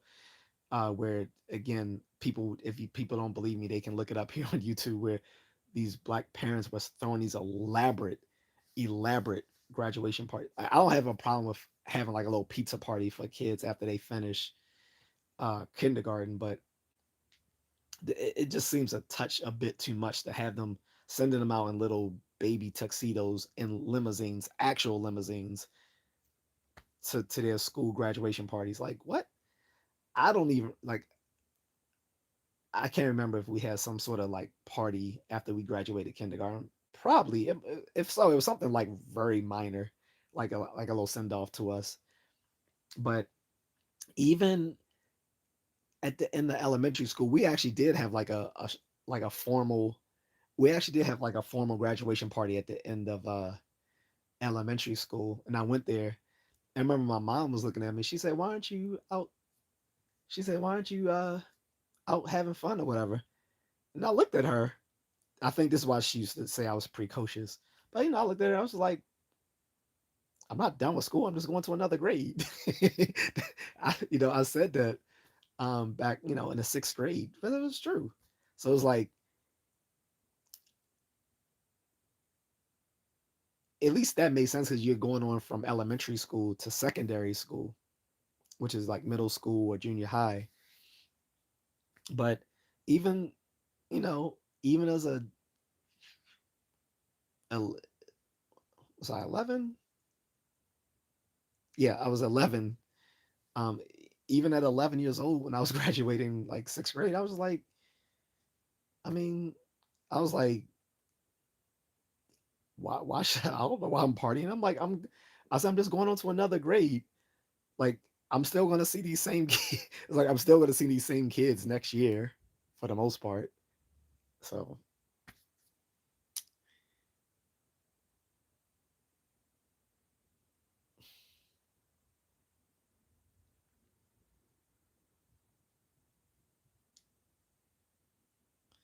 William says participation trophy culture. He said, "White us whites are plagued with that too." Oh yeah, don't get me started with the whole participation trophy culture. The thing is, though, I'm gonna be fair because we always talk about millennials and Gen Z having participation trophy culture, but let's be honest, that actually started in the '80s. You remember they used to give us those little color. We didn't have trophies. We had the little colored ribbons for like little minor stuff, like remember in PE you had to do all these little challenge you had to do all these little challenges in PE and that you get these little colored ribbons. Like in PE, it was like this little little Olympics thing basically we had to do. Everyone got a ribbon of some color, which was like basically a participation it was a participation trophy. Like we it was literally a participation ribbon. Like as long as you competed, you got some sort of colored ribbon, and then the color of the ribbon demarcated how well you actually did in the event. I think we also got some sort of participation ribbon for doing the emergency things we had to do. Like, remember when they taught us how to jump out of the back of the yellow school bus? You had the two helpers. Remember, you was like big stuff if you was one of the helpers. Like, yeah, I'm gonna help everyone get out of the bus safely. But everyone had to jump out of the school bus. And I remember looking at the kids. I'm like, I don't need your help. I jump right over their hands. But yeah, I remember we got like a little participation thing for that. So we always make fun of millennials and Gen Z for that. But that really didn't start with them. It started with Gen X with the little participation ribbons for the little PE events and the little things we had to do around school. As long as you did them, you got the little participation ribbon or whatever. So that started with us. I'm going to be fair. As much as I like to dig, I, I like to take digs at the millennials and Gen Z for being soft. That started with us. Iris is my best friend. His family treated him like that. His older brother was in prison for 15 years. My friend during that time became a merchant marine and worked his way up to captain. Yeah. By the way, merchant marines loves to hire prior service members. So if you were already in the Navy or the Coast Guard, they will love you because you already got that seafaring experience. But you don't even have to be from a seafaring military branch like the Coast Guard or Navy. They also take Army, Marines, Air Force. They love prior service members and they can make a lot of money. And they might overlook certain blemishes on your record as well. Not all of them, but they will be more likely to overlook them than, say, the military, who won't let you re-enlist with those blemishes on your record. And the Merchant Marines pays quite well, from what I hear. Uh, Baller says you can't send your kids to pre-K. However, you can send your kids to college. Right, exactly. And like I said, this is why, like I was saying, the Head Start program is the evidence on its efficacy is a mixed bag. Like I said, at best, it's a mixed bag, but at worst, it shows no there's absolutely no difference in the kids that went off the Head Start to the kids who didn't go off the Head Start. And that's for a couple of reasons. One is, again, those pre those early pre-K programs don't necessarily push kids farther ahead than their peers who didn't go. And two, those kids going into Head Start program are still typically coming from lower income, lower socioeconomic status level families. So they still face the same uh, problems that their peers who didn't go to a Heads Up program face, right? So, and the other issue is that the Head Start is a taxpayer funded program, so taxpayers shouldn't be funding a program for toddlers that doesn't even work. So yeah. Logan says, "What's wrong with HBCUs?" Okay, so now I'm gonna launch into that before I forget. So my issue with HBCUs, so I don't have a problem with HBCUs. My problem with it is that given given that Black students can go to can go to PWIs, or primarily white institutions, um, the HBCUs uh, are, they now I'm not now again, I want to preface this by saying I'm not saying that we should dismantle the HBCUs. Far from it.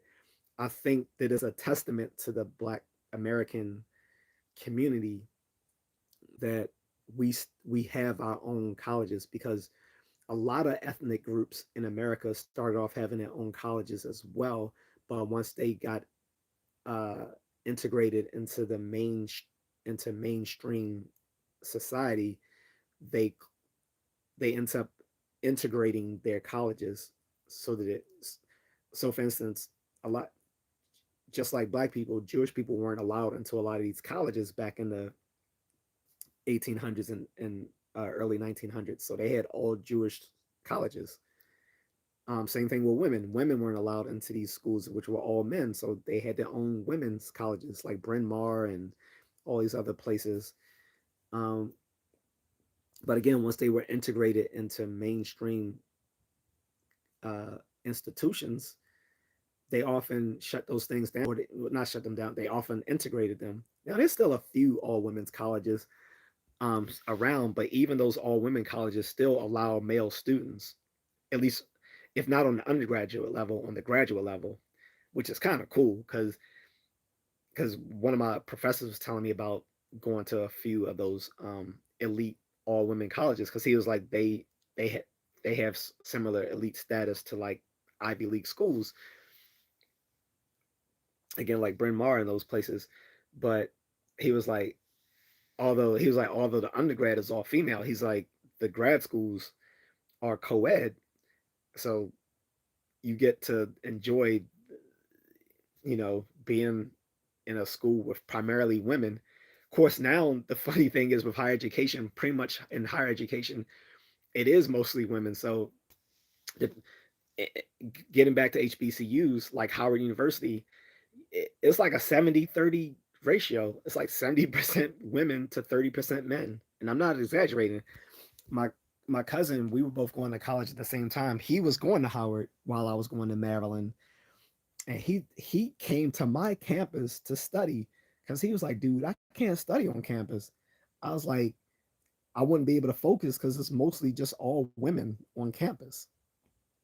So he said I used to hang, so he and I used to sometimes kick it on my campus because he would come here to study to my campus. He would, luckily Howard wasn't, being in DC wasn't too far from Maryland, which is in the Washington area, just on the Maryland suburb side. But it was literally like down, Rhode Island Avenue, camp, um, Route One becomes Rhode Island Avenue once goes into DC. So it was like a straight shot almost. And so that's one thing. Like the girls outnumber the guys by a far margin. Like that's still the case on mainstream, on like primarily white institutions, especially nowadays, because less guys are going off to college because they see less benefit in going, because they don't want they rather go into the trades where they're not saddled with debt. But that's not necessarily true. Again, this is another red pill talking point, which is not completely true, because the thing is, some of these trade schools are just as expensive as going to college, and you still have to take out loans and scholarships to go to these trade schools. If you don't want to do that, then your other option is the military. The military, you will learn a trade for free, in exchange for you know, your duty, your commitment that you make to the commitment and duty you make to the country for several years. And then you learn a skilled trade, which you can then work on the civilian side that you didn't have to pay for. You got paid to do it instead of you paying them. um, so that's why I say I don't push that red pill talking about, oh, just go learn a trade. Okay, that still costs money. And not everyone wants to work with their hands. I would say if you don't want to go to college, think about the military, because there you can learn the skilled trade and you will get paid to do so. Not to mention, in the military, if you never figure out exactly what you want to do, then you don't have to. You just stay in the military and make that your career. I will push that over just telling people, "Oh, just go learn a trade." That's such empty advice. But that's neither here nor there. Let's get into HBCU. So I don't have a gripe with the women outnumbering the men. My issue with HBCUs is that because most black people who have the merit for going to a primarily white institution can do so to well to so let me clarify. So the kids, the black kids who have the aptitude to go to an elite college should do so, because the problem with HBCU is that they don't have the same prestige as an elite university. Now, again, back in the day when black kids couldn't go to those elite universities, they were forbidden to go to those universities, just like Jewish students and female students and Latino students and Asian students. We all had our own colleges. Um, but the HBCUs are the only ones that have not really integrated their colleges for non-black students. Like non-black students can go to HBCUs. Don't get me wrong on that, but it's still primarily the case. It's usually still like 80. It's still usually like 80, 90% black students.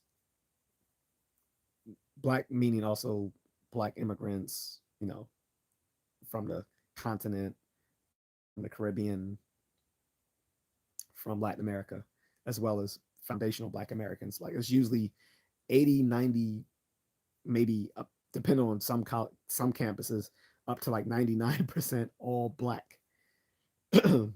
Those college in the 21st century, those colleges are not going to be able to, because let's be honest, colleges compete with each other.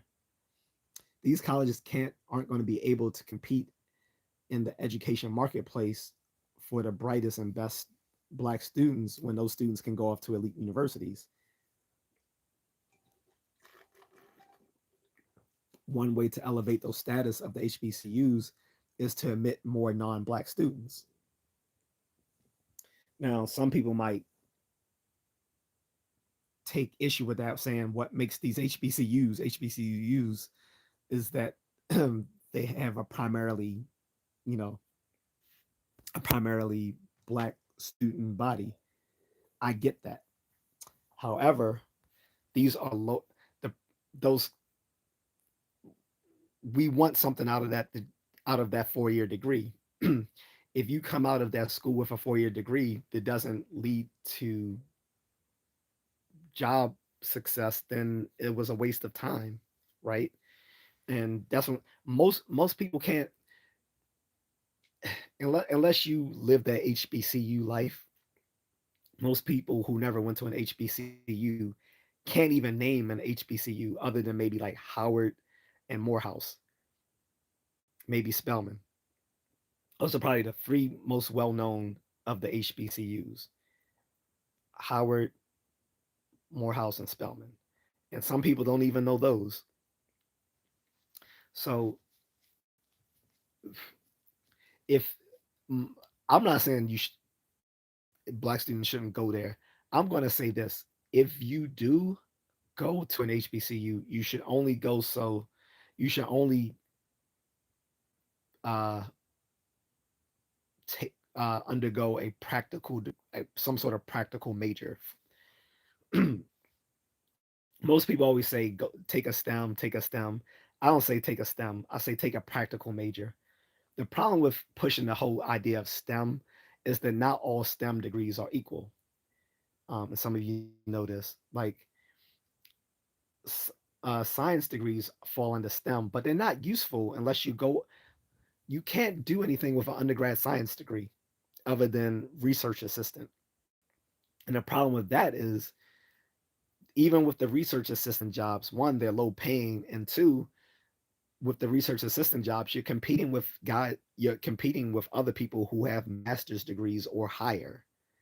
So if you're already competing with people who have master's degrees or higher for the same low paying job, you yourself are going to end up having to go on to grad school to compete, which means those undergrad science degrees are not worth much.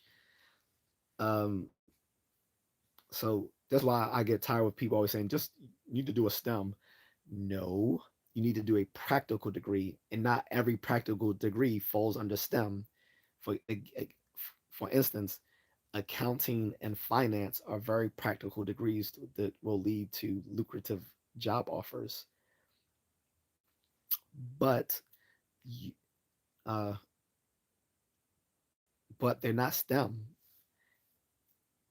Within STEM, the most marketable degrees out of the STEM fields are engineering, computer science. And when I say computer science, that also includes informational science and data science, uh, or or cybersecurity.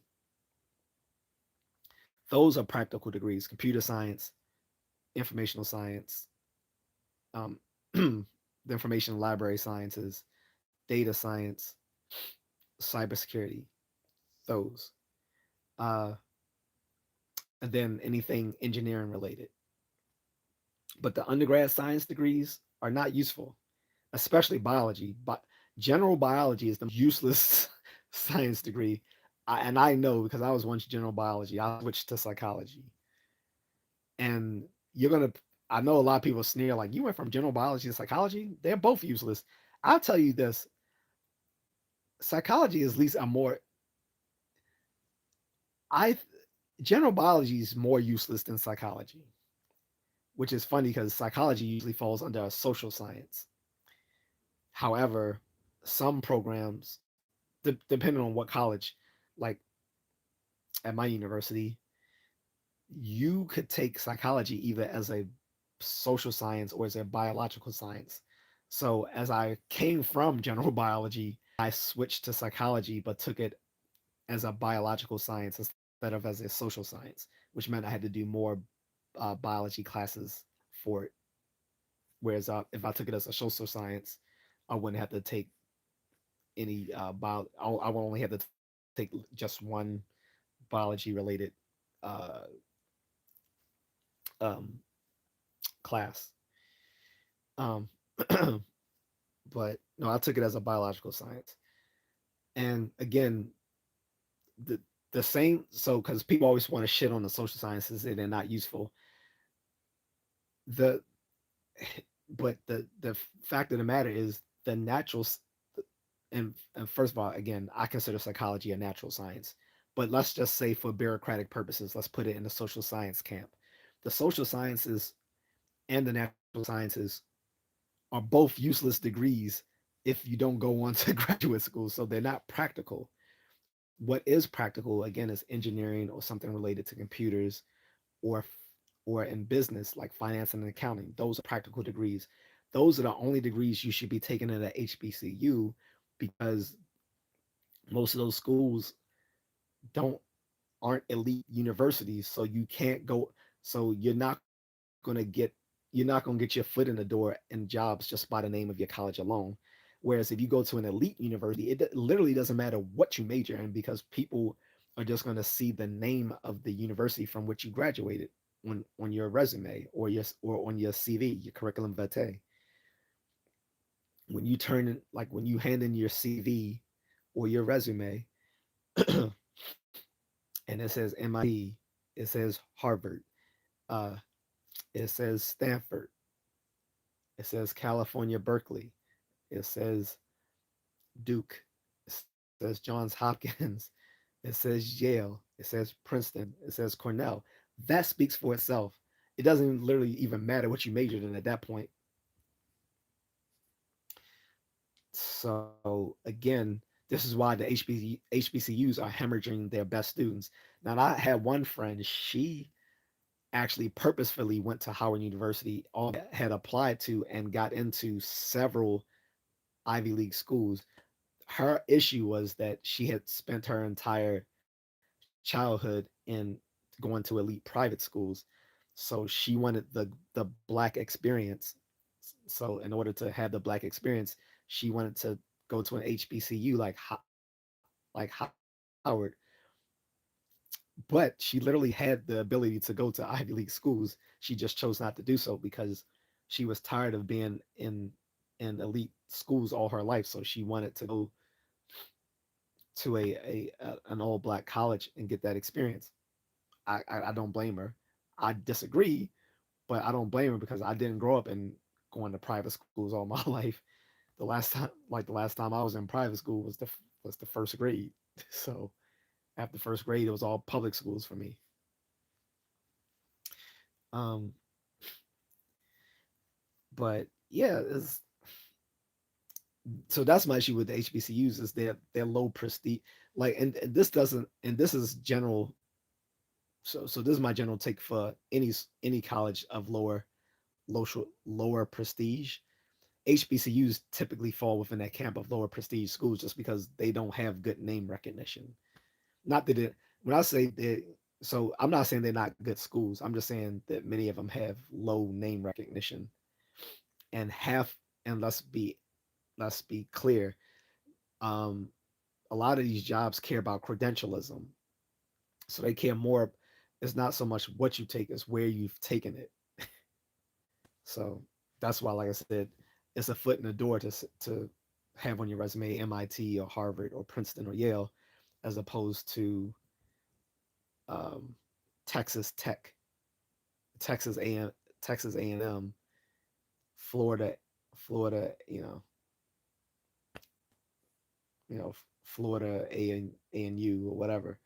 Like no one knows those schools other than locals. Like the locals know those schools. So if you apply for a job within the community in which that campus is located, yeah, they will know you. They will know your school, and they will probably willingly accept you because they like having the alumni in in their uh,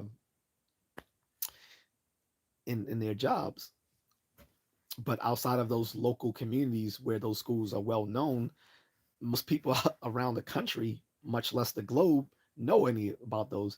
But when you come from the most elite schools in the country or the world, if you go to a overseas college, which is another option for Black students that they don't know about, and their parents don't teach them these things, and and even if their parents did, often aren't even interested in telling them this. Sometimes even the guidance counselors, but a lot of schools overseas will teach.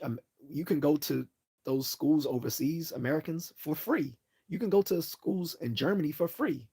The caveat is that you need to learn German, or you need to take a major where you don't need to know how to speak German. Like math or English. So basically, if you're an English major in Germany, well, you got to be right. But yeah, Germany has been looking for UK and American students for a long time to boost the prestige of their schools by hosting international students. Not to mention their schools in parts of East Asia, say like the Philippines. There's a bunch of African students to go to schools in parts of East Asia, in China, the Philippines, and other places because they're cheaper and they give, they have good programs. But yeah, how many how many people knew going when they went to college or when they was in high school that the option was to go to college overseas? How many of them heard of the Rhodes Scholarship or the Fulbright Scholarship?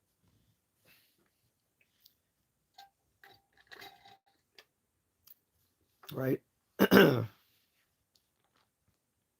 How many of them heard of that fellowship during high school that you can take, that that basically is like a guaranteed trek to college once you finish. I can't remember the name of the program. It's an international program. So if anyone can remember the name of that fellowship that I'm referring to, that came to one of my high schools, but it wasn't until the 11th grade. The problem is you had, because I wanted to do it, but the problem is you had to start that program in the ninth grade. So by the time it came to my school when I was a junior, it would have been too late to enroll in it because they had their own, they had their own section of the school. So if you ever seen the movie Class Act with Kid and Play, how they, how in the high school the gifted students had their own separate wing of the high school. That's how it was for those students. Like they had their own separate wing of the high school. But like I said, the problem was you had to start it in the ninth grade, and since I was already a junior, it was too late.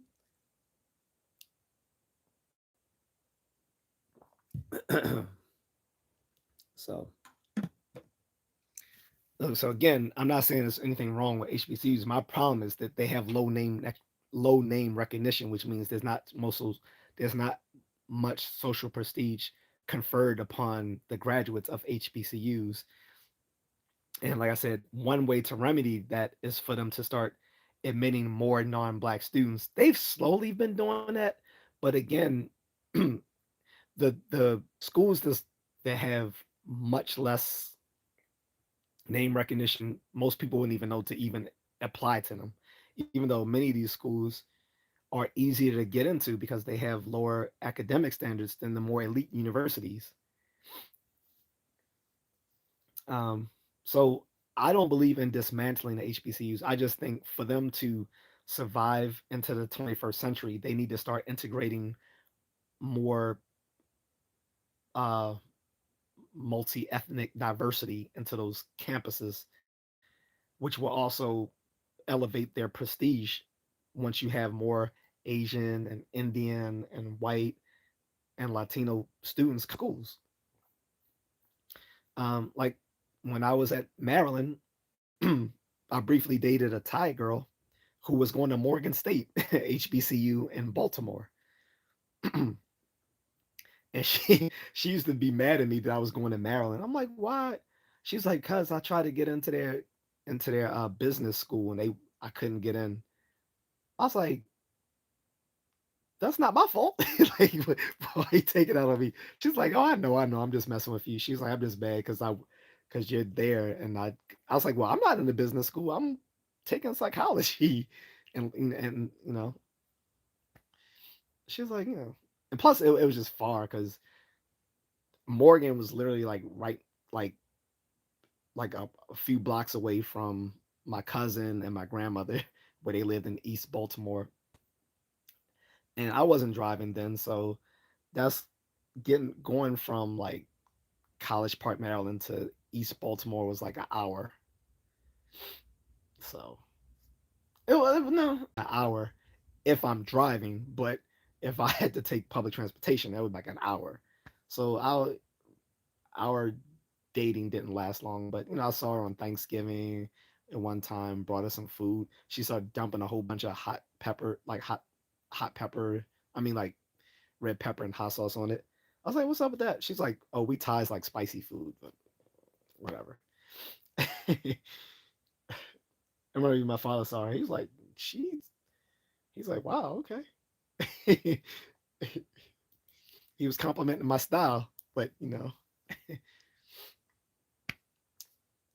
that's good. Like any that's another thing. Anyone who's went to an HBCU can point out the non-black student because usually the non, just like how so usually within like an all white group, the black kid is always the token, like on South Park token.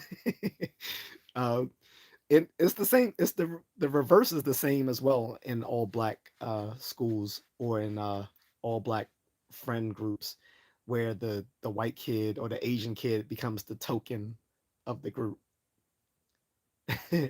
So, but HBCUs need to admit more non-black students to keep those schools thriving because most of them are dependent on the government subsidies. And again, shout out to President Trump, who all these black Democrats say is racist.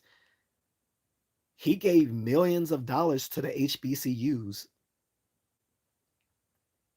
Guess who didn't? Biden didn't. Obama didn't, the so-called first black president. He was the first Kenyan president. He ain't the first black president, but whatever. I won't go there today. But let's just stick with the mantra that he's the first black president. He didn't do anything for HBCUs. Why is it that the guy who everyone think is the fascist did more for HBCUs than the first black president? I'll leave it there. But anyway, getting back to my gripe with HBCUs, my problem is just that they're low prestige schools. You can't go to one of them and live off the name recognition of them. So you have to get a practical degree from those schools. Otherwise, you're gonna waste your 4 years. You don't. In other words, if you go to an HBCU, do not go there and get a degree in. And again, I have a degree in philosophy, so I can shit on these things because I have those degrees. Okay, but to a um, do not go to a HBCU or to even a low prestige, primarily white institution and major in something like liberal arts or social sciences because they are not practical degrees and you will have no you cannot rely on the name recognition of those schools to confer you into the job market like you can with an elite like you can with the name of an elite university. You can go anywhere in the world and people will recognize that you went to MIT, that you went to Harvard, that you went to Yale, that you went to Princeton. that you went to Stanford, right? That's what I'm saying. Um, and also, I think HBCUs often, my last gripe is that often I think HBCUs portray an unrealistic uh, aspect. They touched on this on an episode of A Different World, by the way, and I disagreed with it then, and I still disagree with it now. Where they were, so Dwayne Wayne was having a debate with a black guy from a from a an elite white, primarily white university about the merits of their schools, and so he pointed out how prestigious Hillman was relative to their school. But the black guy going to the PWI, the primarily white institution, point out, well, the HBCUs don't prepare you for the real world, because in the real world you're not going to be around an all black community. And I was like, yeah, that's completely correct. And he was like, you need, and he's like, hopefully you'll learn the real world. And basically, Dwayne Wayne's only retort to that was some pro blackity black, you know, Dr. Umar type shit. Well, brother, you just seem lost. Maybe one day you will learn reality. I'm like, whatever. Like, he's just being pragmatic. He's not like, they clearly they're both brilliant guys. They both care about their future. They both care about the future of other black students. They have different philosophies on it, but the black guy at the primarily white institution was being pragmatic. He was like, look, the primarily white institutions prepare you for the real world, because that's how it actually is. So, and that's what I agree with as well. Again, but I'll say this also, regardless, because again, parents are going to teach you this because they don't know this themselves. But regardless of what school you go to and what your major is, you need to be doing an internship. The problem is, a lot of the black students or the poor students typically won't do an internship unless it's a paid internship. The problem is, the best companies don't give paid internships. Most of the most illustrious uh, firms, whether a legal firm, a business firm, uh, an engineering firm, whatever, most of these or political internship, most of these are most of the best internships are unpaid internships. So if you only look for a paid internship, you're going to lose out. Now the caveat is there are some that are both very good and paid for. Like my friend, shout out to him. I won't use his name on here, um, because he sometimes comes on my channel, so I don't want to put his name out here. But shout out to him. He did get an elite internship that was paid for through NASA. He got a NASA internship, so that was what's up. Um, and he was actually able to use that to help him out in his when he started his career out. Um, so there are a few good paid internships, but for the most part, most of the best ones aren't unpaid, because let's be honest, most of these firms want to get this work. They want free labor in exchange for basically getting this free labor from these kids. They will give them glowing recommendations, or they will hire them themselves once they graduate. This is why internships are key, but a lot of students don't know that, especially kids coming from poor backgrounds. They think, oh, you get the degree, and then you can go on to no. The job market usually wants people who already have job experience before they even start working. And it sounds stupid, but that's because they're looking for the kids who already have the internships. They want the kids who already have a year's worth of experience. And people will be looking at these resumes like, I mean, looking at these applications like, how am I supposed to have a year, 2 years experience at a job when I just graduated? It's because they're looking for kids who did the internships. And a lot of people don't know that coming from lower income backgrounds. If they are first generation college student, their parents don't teach them that. Their peers don't teach them that because they don't know either. But you need those internships. Now, overseas is a whole different thing. So, like in the Philippines, where my wife is from, like the internship is part of the degree itself. Like over there, internships aren't voluntary things that you do. They're actually a necessary component of finishing your degree. Like once you finish all your coursework, you have to do an internship to finish your degree. But here it's not the same. And it's a shame because, again, like I said, unless you knew better, you had to do an internship. Now, I didn't do an internship because, one, again, I already had a skilled trade through the Army. And two, I had planned on going to grad school right after undergrad. So there was no point in doing an internship if I was going off to grad school. But if you are, again, if you plan on going directly into the market after after graduating, you need to be doing an internship, whether it's paid or unpaid. But but again, remember, you should not only be looking for paid internships. Now I know that's hard for some people who have to work part time in college because again, I had to work part time as well. I was working part time and I was in the reserves at the same time. Um, but it can be done. um, and again, if you might luck out like my friend did and get a paid internship with something as lofty as NASA, but many of those internships are going to be unpaid because a lot of the most elite firms across the country usually are looking for free labor out of college students. Sort of like how professors in behavioral research are always looking for students to be research assistants for free, and then you get a little you know then you usually get like credit for it.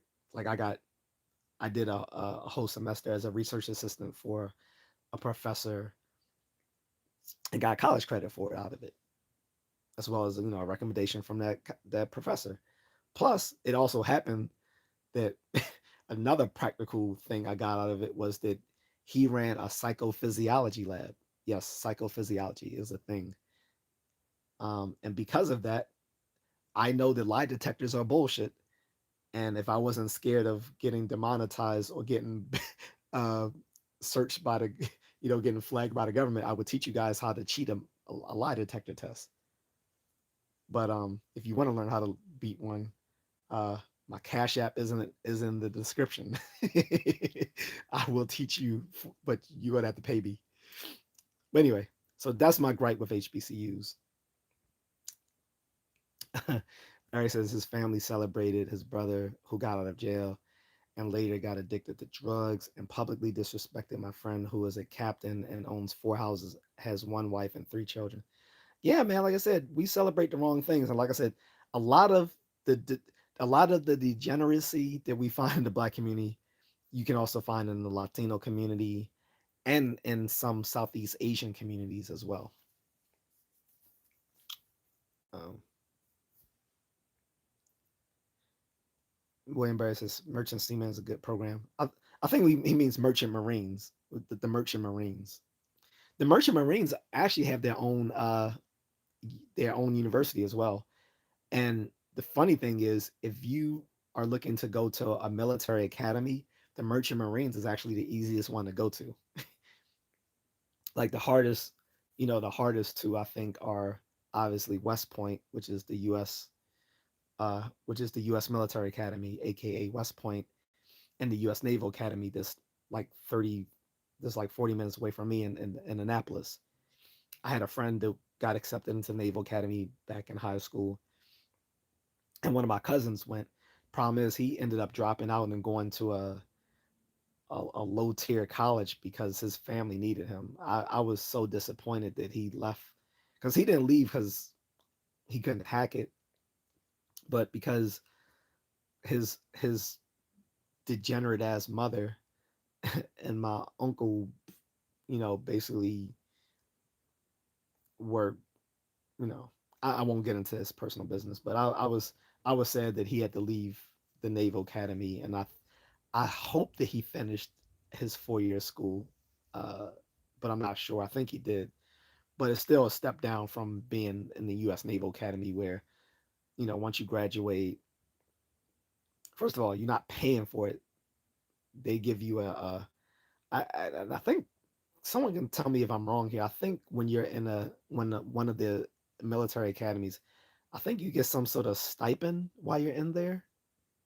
If I'm wrong, you can tell me, but I think you get a stipend when you're attending one of the military academies. And then obviously once you come out, you receive your commission, and you have to do, I think, 5 years of service, which ain't bad, not bad at all, because basically is some people see that as a as a stiff, like, not as a penalty. Well, some might see it as a penalty, but some people see that as a as a unsatisfactory obligation to have to dedicate 5 years of service to the military after graduating from a military academy. That's one way to look at it. The better way to look at it is you're given a job for graduating. Like, you're going to school for free. I believe you're getting a stipend while you're in. You're receiving a commission into the military branch of your choice, relative to which academy you went to, and you're getting a job immediately afterwards. That's a win-win. And, like, because you can end up, because being a commissioned officer is a career. It's not just a job, it is a career. So you can stay in 5 years and then come out, or you can just make that your actual career. It's it's a win-win either way.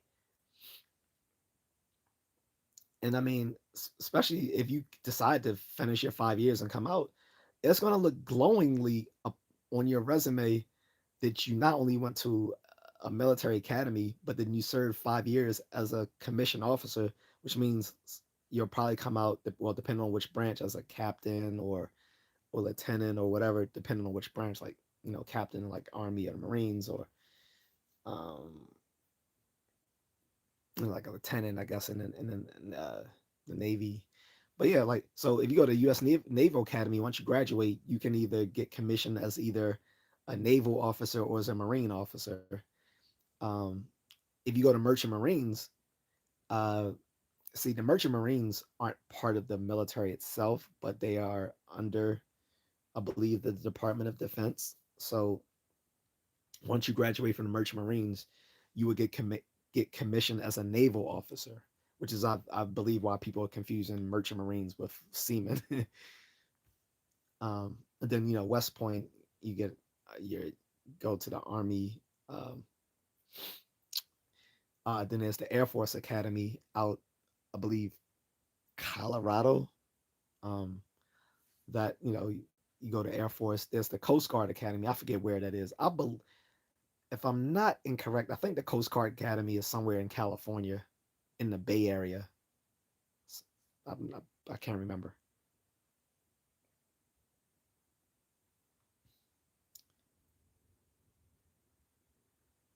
Vader Death is also, I knew within 5 seconds that you were a veteran. Probably the low cut hair, yeah, not to mention the words I've been using. And William says, I agree with you about people should be free to pursue any avenue they choose, but we have a new wrench in the spokes. That wrench is AI. Well, yeah, actually, that speaks to another issue, which is that's another reason not to do STEM degrees, because guess what's the first thing that's going to get automated with AI is going to be the STEM degrees. the the the most the career fields that's going to be uh most um um encapsulated from being taken over by AI will be those very useless degrees in the liberal arts. So uh you know the art history majors, the English majors, the philosophy majors, the communications majors, maybe even. These are going to be the these are going to be the stalwarts to AI, to the generative AI. But if you but the trade is not the way to go if you're trying. If Look, AI is going to touch almost everything, right? But if you think the trades is a stalwart against the AI, it's not. The trades are the first things that's gonna AI is gonna touch. Like for instance, tr- truck driving back in the 70s and early 80s was a good way for someone of the lower from the lower working classes to elevate themselves into the middle class. That was a solid pathway into the middle class, was becoming a truck driver. Not anymore. On top of that, they are already investing in AI for fully automated vehicles, and it's not going to just put taxi drivers out of work or Uber drivers out of work. It's going to put truck drivers out of work. One of the main things they want to do is automate the truck driving. Think how much these companies could save if they no longer have to hire truck drivers, or the companies that run these truck driving fleets to to to deliver their goods. Truck driving is going to be gone. Uh, this All those sales associates jobs, those are going to be automated. Look, you can look at McDonald's now. You can go to McDonald's now and never even have to deal with a human person until they come give you your finished food at the desk. Like, but you can go right to the little uh automated teller, or not automated teller. You know what I mean? The automated associate and cashier, put in your order. And then another reason why that's going to put them out of business, I mean, not put those people out of jobs, is because it's already been shown with the evidence that when you order your stuff online, or you order it directly at the machine when you come into McDonald's, that the orders are more accurate than people. When you say you don't want cheese on your Big Mac, the automated teller gets it correct, whereas the person normally will still fuck up and put cheese on your burger.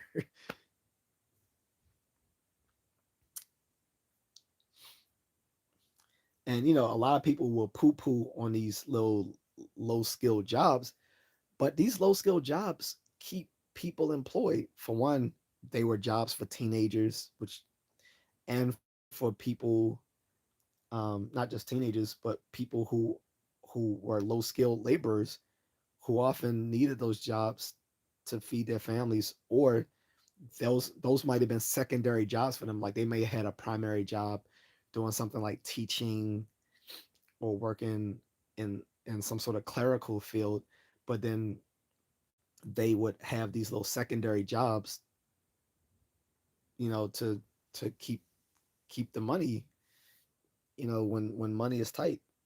Or they might have like these commission sales jobs, and so they would get these a secondary job, working at a fast food or restaurant, um, a fast food restaurant, or a sit down restaurant, or in a retail a retail store.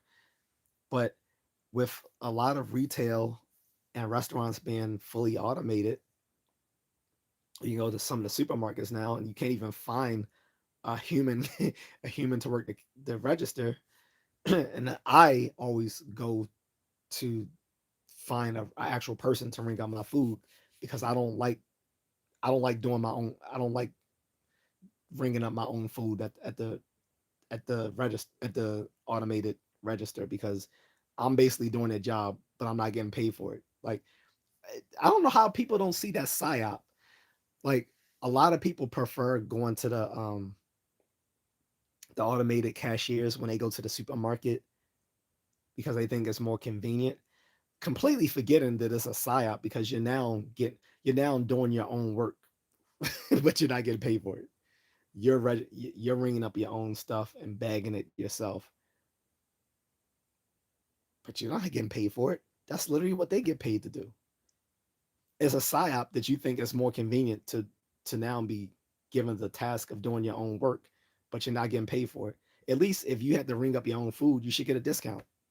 If you got to ring up your own food at the supermarket, you should get a discount. But because you've been psyoped into thinking it's more convenient, you're now doing work that you're not getting paid to do. Just saying. Anyway, get back to education. Vader Des is 20. Oh, oh, what? I don't know what that is. 25. So I know that's in communications because I know they. I think everything from the 31 series became the. Am I right? Wait, I think everything. Yeah, everything from the 31 series became the 25 series because I was 31 Lima. That became, I believe, 25 Lima, which again is cable and telephone operator and maintainer. And the reason it did was because they combined two different positions in one. 31 Lima and 31 Romeo became 25 Lima, the maintainer and operator. Those previously were two separate jobs, the maintainer and operator. We were the um, operator, they were the maintainers. um, 25.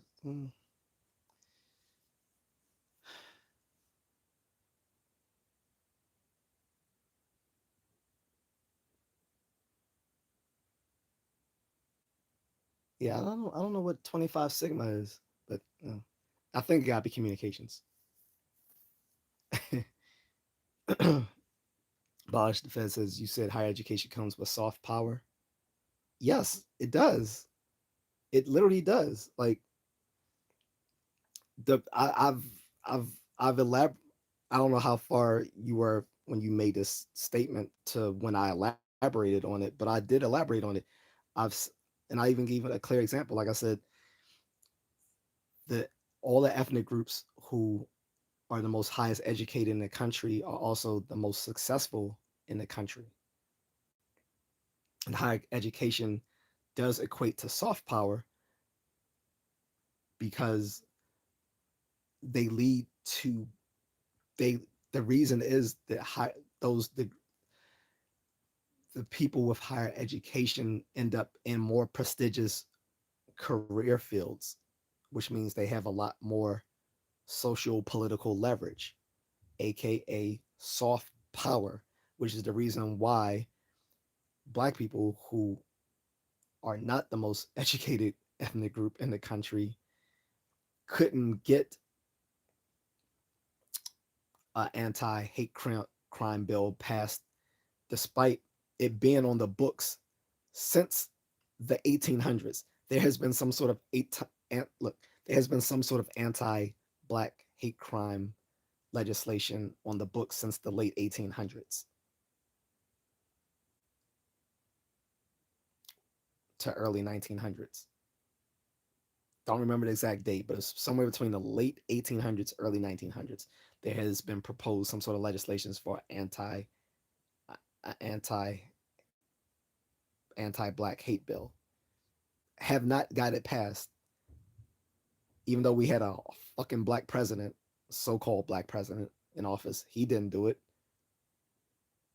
Biden didn't do it. When Kamala was asked would she do it if she became president, she said no, she wouldn't do it.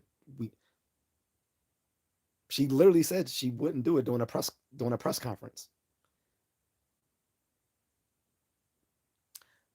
But during the pandemic, just 1 year of Asians getting their ass kicked during the pandemic for a bunch of bigots who blamed the pandemic on random Asian people living in America, they got an anti-Asian hate crime bill passed. You know why? Because they have more soft power, and that was the example that I mentioned earlier.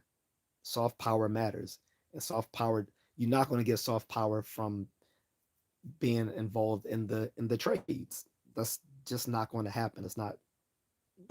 Sorry. No, I didn't mean soft skills. I'm talking about soft power. When I say soft power, I'm talking about having social political leverage,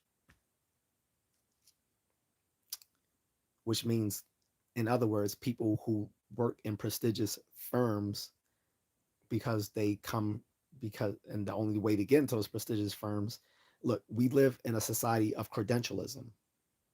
This is just being pragmatic. Like people always talk about trades about being pragmatic. Let's be pragmatic.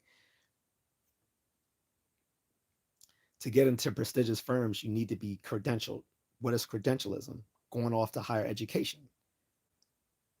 The people who work in those prestigious firms are conferred with more social political leverage in society, soft power. And this is why the black community can't get a lot of things done because we lack the soft power because higher education isn't something that we esteem in the black community. We often talk about it in the abstract, like, yeah, black people should, we need more black people to get college or whatever, whatever. But our behavior does not underlie that that avowal. We don't actually go about doing that. We don't set up our children for success in academics. If anything, where many people in the black community are indifferent to it or even hostile to it. They see it as selling out or acting white or unnecessary or trying to be bourgeois. So, um,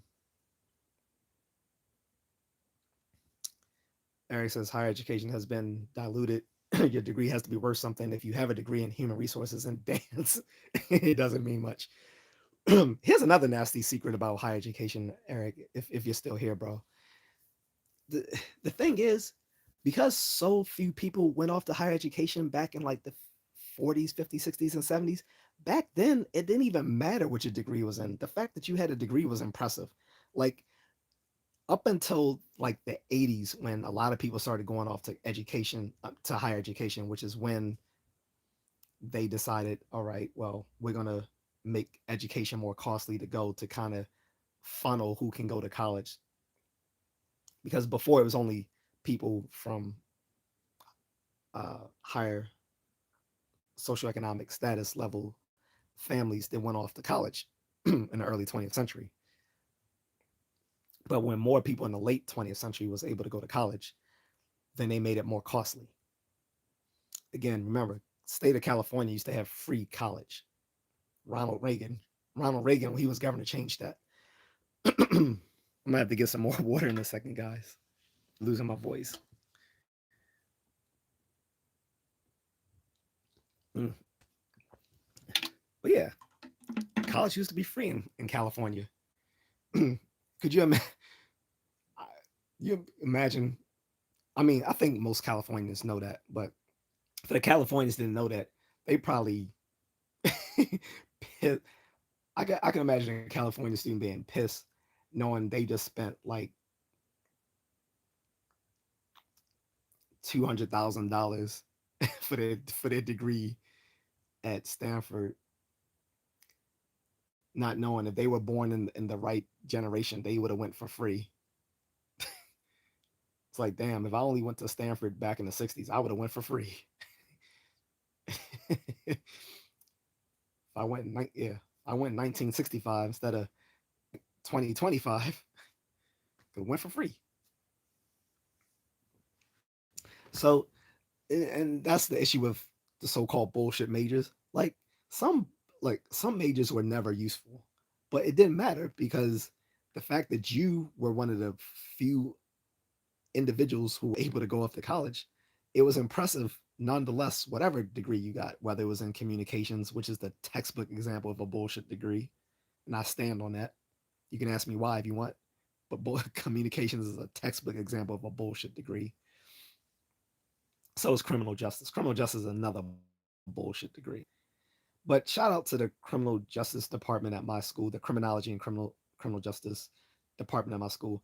At least, even though it is a bullshit degree, they do have the best criminology uh, department in the country. But whatever that's worth, since it's a bullshit degree anyway. But yeah, again, it didn't like again until like the 80s and 90s when more people from the middle and lower classes started going off to college. It didn't matter what degree you got because back then, if you were living in the 70s up until like the 70s, just to have a degree was you was the shiznit. Like your college degree was basically your conference into the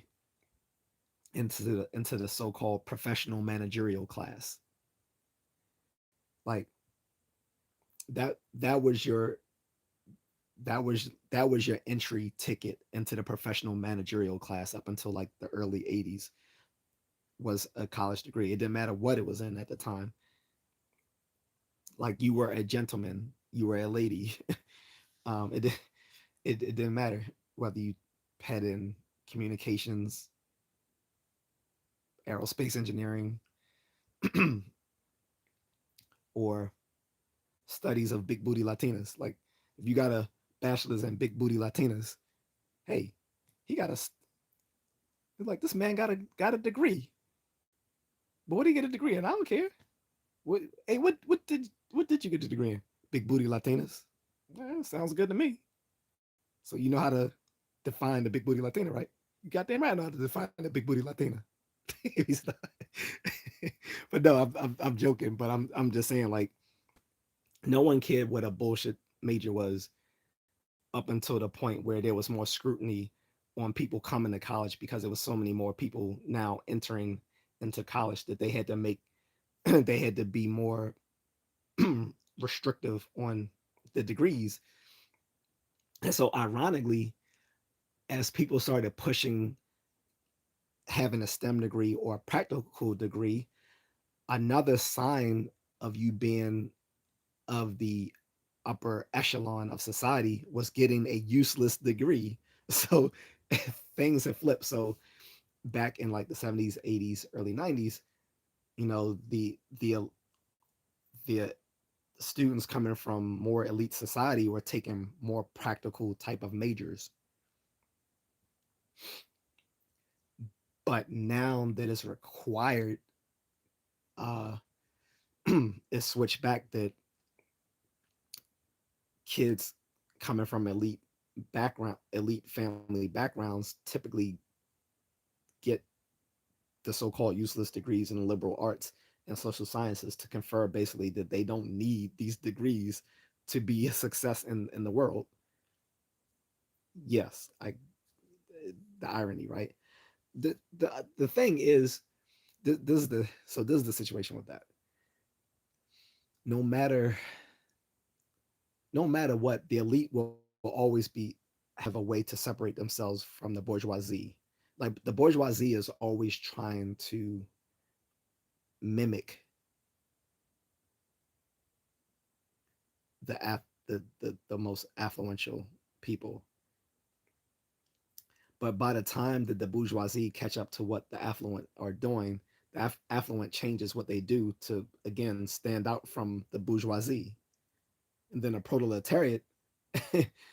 I hate to be talking in these Marxian terms, but it just works. The proletariat then tries to replicate what the bourgeoisie. So the funny thing is, so the bourgeoisie sees what the affluent are doing, and then they replicate that. And then the proletariat tries to replicate what the bourgeoisie is doing because they think what the bourgeoisie is doing is what the affluent do. But by the time that the proletariat tries to imitate what the bourgeoisie is doing, the affluent has already moved on to something else. I hope that makes sense. Um,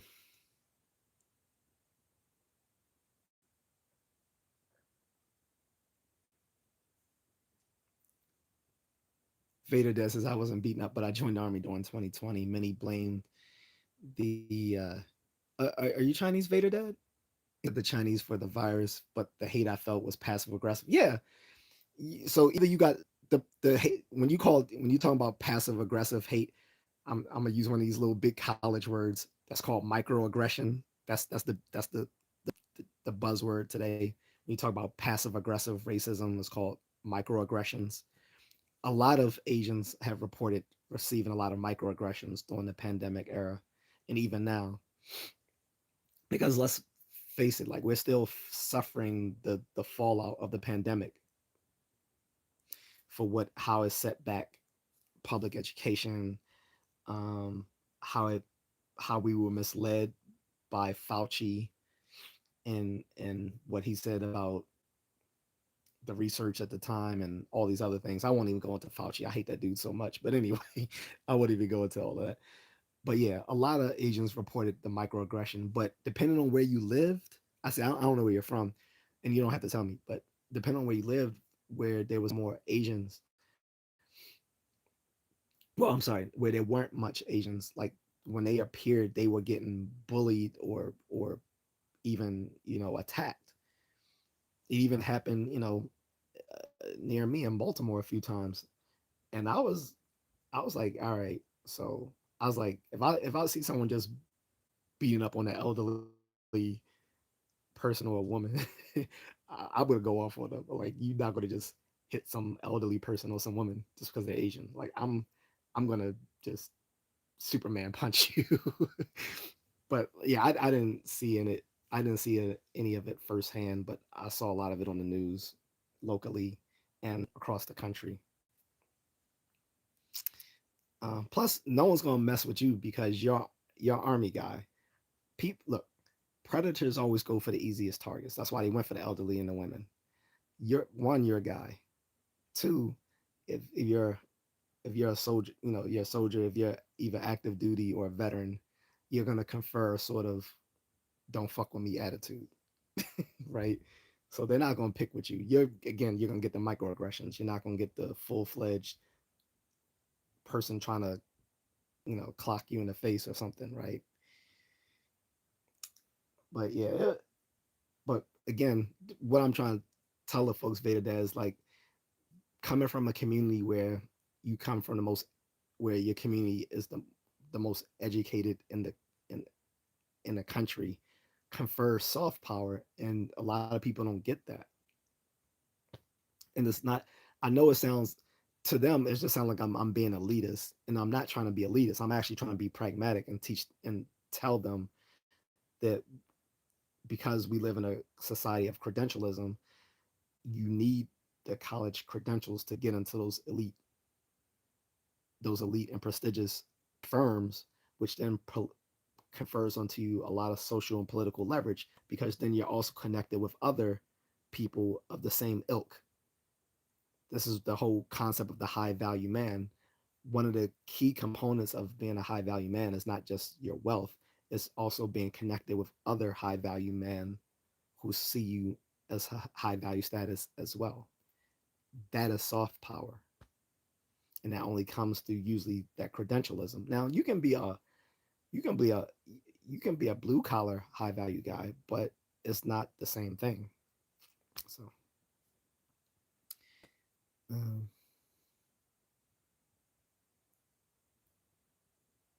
Boss Fizz, I remember when you can pick up a trade in junior high school, however the government stopped funding. Yeah, I mean, we took tech ed in the eighth grade.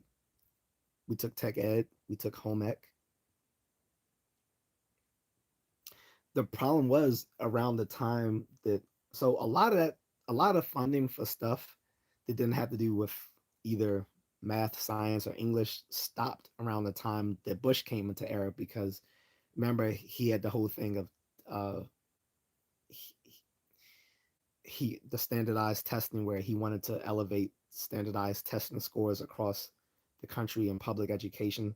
So a lot of these schools just took the shortcut and then defunded their other aspects of their curricula just to teach to just to teach methods of getting higher scores on standardized tests, which defeated the purpose. Like it wasn't just the the president uh, he, because he didn't well implement it was responsible for this. Instead, he didn't mean for schools to cut out all these other sorts of worthwhile programs in education like arts, music, tech ed, PE, home ec, um, stuff. stuff like that. What he wanted was to us for students to have higher standardized test scores. That didn't mean, but that didn't mean cutting out all those other aspects of public education curriculum and then then going ahead and just dedicating a lot of academic time to teaching kids how to score better on those tests, which defeats the purpose because the tests aren't supposed. You're not supposed to be teaching how to score well on the test. You're supposed to teach kids the education so they will receive higher scores on the test, reflecting the fact that they are that they understand those they understand that content. If you merely teaching them how to do well on a test, that's sort of like how people do for SAT prep and GRE prep classes. You go to SAT prep classes or GRE prep classes or GMAT pre prep classes or MCAT prep classes or LSAT prep classes, and it basically teaches you how to take the test better. Taking the test better doesn't necessarily mean that you understand the content of what they're testing better. So, and that was the problem during the Bush era, and a lot of stuff got defunded. A lot of public education suffered during that era of teaching to the test. Um, Obama, to his credit, tried to ameliorate that, tried to amend that, but it it already did its deed in destroying a lot of public education back in the 2000s. And even before that, sorry, I just my Wi-Fi kicked out for a second. And even we talk about our parents and grandparents, the stuff they got out of high school was better than us, even in the 80s and 90s, because again, most people didn't go off to higher education in the 50s, 60s, and 70s. They went right into the working world. So usually high school was geared towards them being directly ready to in start in the job market. So they got driver's ed in high school. They got all sorts of stuff in high school for free because they were supposed to be basically adults when they hit 18 and left high school. So, and again, this kind of if we I don't want to get political here, but if you want to start where public education started going down, it was sort of when the Department of Education was implemented by President Carter. The Department of Education was a big boon to teachers unions. It didn't do anything for our students. It basically was there for the teachers unions, and it also was a way of funneling um, money from the government into higher education, which is what drove up the cost of higher education. So I'm kind of on board with Trump dismantling the Department of Education because it didn't help students. If you look at statistics, like American students have done poorly ever since. I won't say the Department of Education caused it, but it is positively correlated with the implementation of the Department of Education under Carter back in the 70s. That the uh, education of American students started going down and the college costs started going up. So, but I don't want to be too political. Not in this one anyway. Not in this live, but I will in others.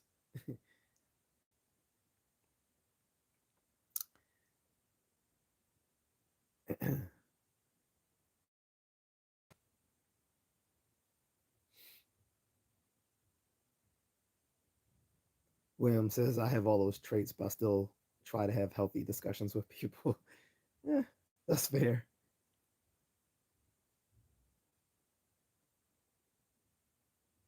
William says, I think Cosby got railroaded. He really did. Like, if you look at one of I don't want to get into that too much, but yeah, like, he really did. Like, the so called first supermodel that claimed that he drugged her and this and that. She said in her autobiography that he didn't actually drug her, but that she couldn't recant that statement um, when she was in the courtroom because it would she would have perjured herself. So she literally because she was asked by a reporter. The reporter said, "Well, in your book, you said that he actually didn't drug you. So why didn't you say that in the courtroom?" She was like, "Well, because I can't perjure myself in my book."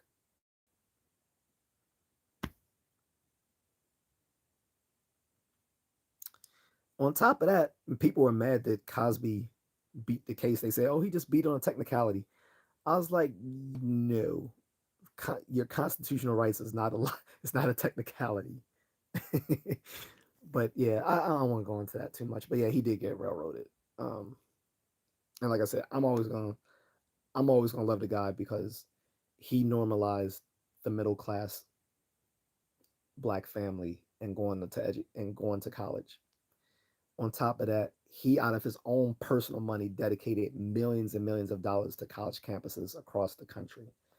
And then and what did he receive for that? Then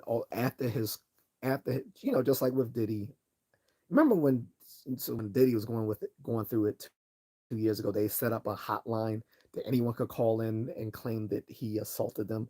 I'm like, really, a hotline? I was like, that's some bullshit. And it's like, and so the lawyer said, yeah, but we're only going to take credible cases. So if someone's just calling in? What distinguishes the credible case from the non-credible cases? Yeah. So just like with Diddy, when Cosby was going through it through his legal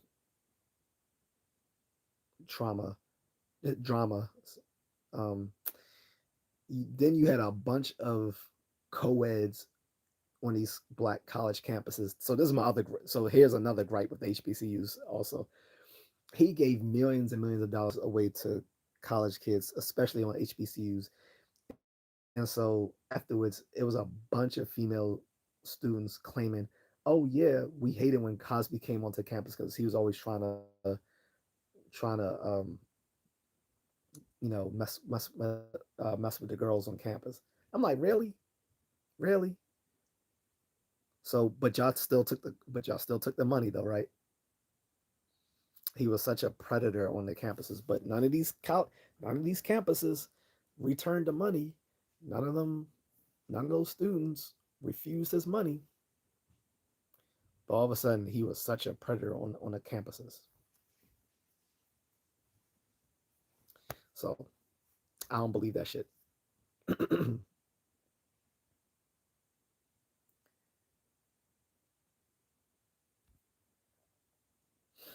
uh, but I'm about to turn it in for the night, guys. Uh, yeah, Boss fans, that's the Bill Cosby word up.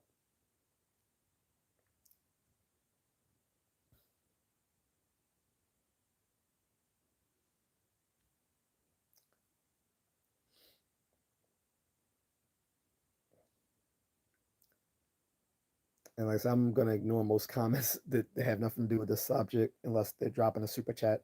Like if you're gonna troll me, you're gonna have to pay for it.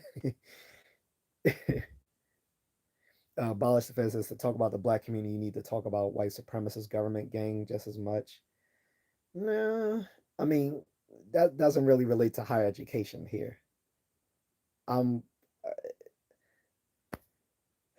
the not saying you, but like the problem with like some of the pro black, which I sometimes deride is called the pro blackity blacks.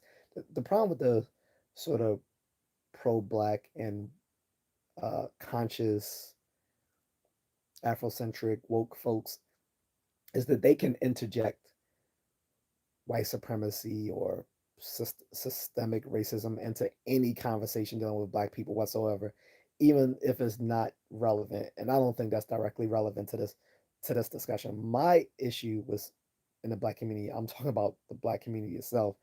That the fact that the black community does not put much esteem on the very things that have put other ethnic groups, usually immigrant ethnic groups, into higher social status within a country.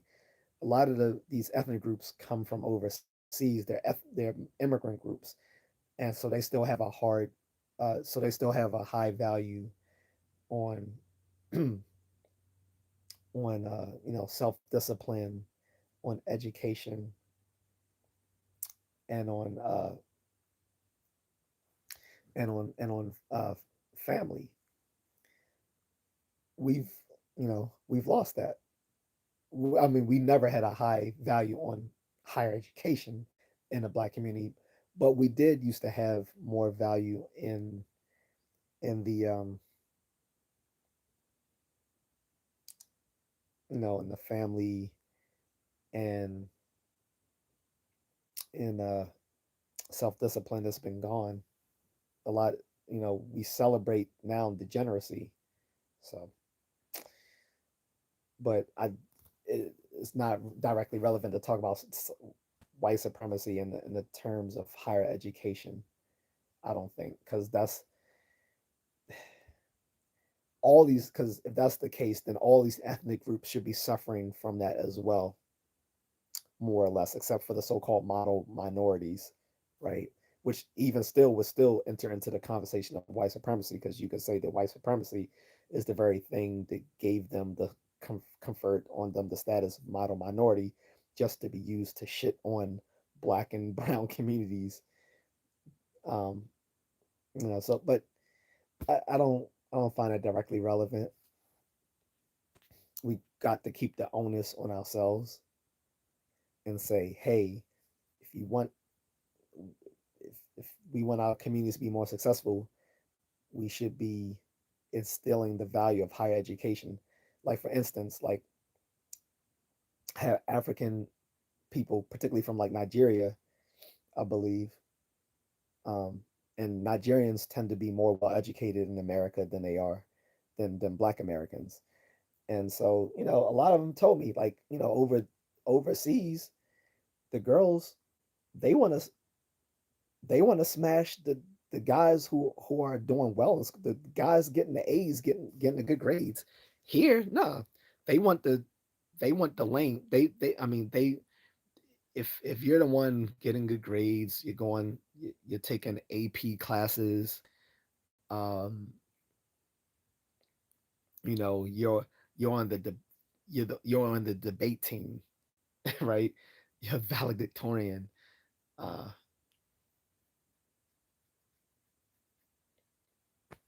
you're lame. You're you're lame. You're corny. We hear that.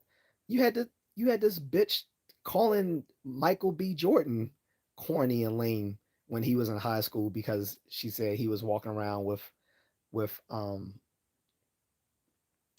photos of himself in his backpack because he was marketing himself as an actor.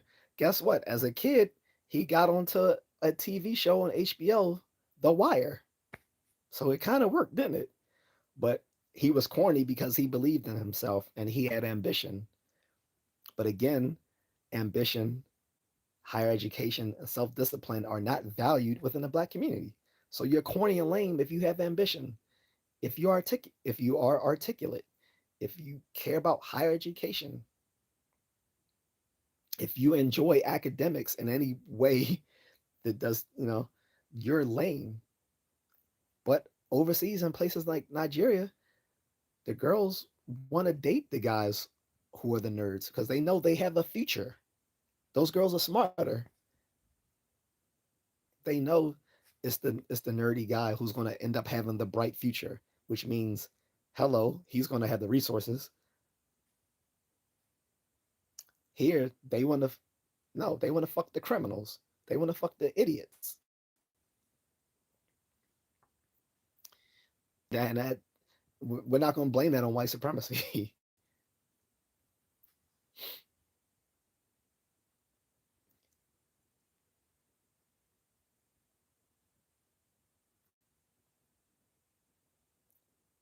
Abolish the fences. My favorite cartoon was Eddie Murphy, the PJs.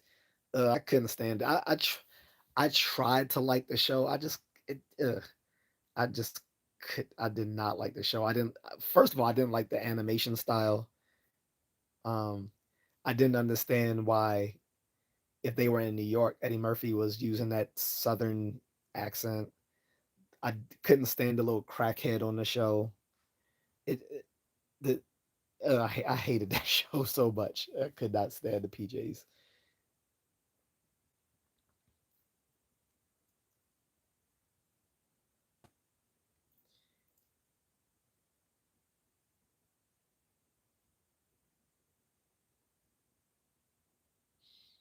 Mm-mm-mm.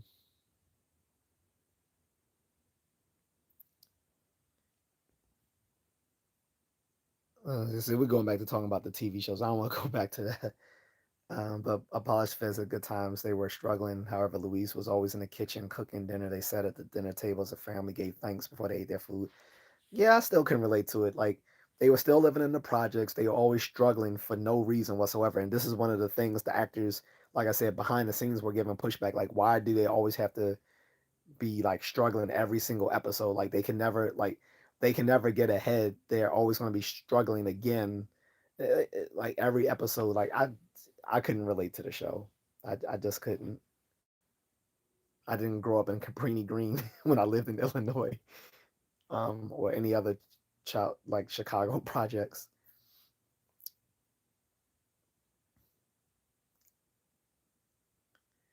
Um,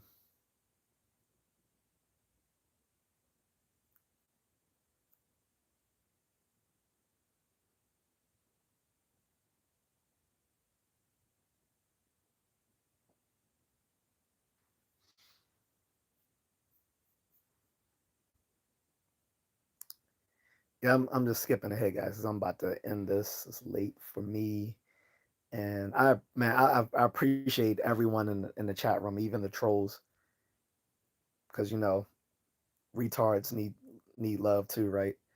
Because all the trolls are just basically a bunch of autistic people who don't get to shine in real life, so they do nothing but harass people online because they're losers in real life that most people probably avoid. Your average troll is some neurodivergent person who people avoid in real life.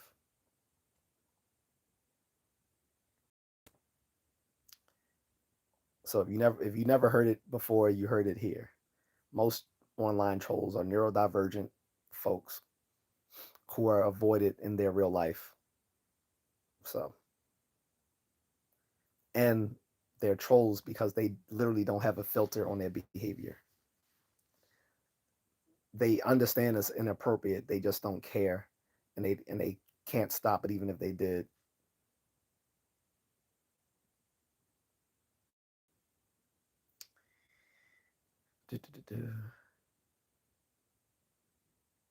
And the reason why I can make such pronouncements on these sort of things is I do have a background in cognitive science, behavioral research. I'm psychology degree, both undergrad and graduate. So,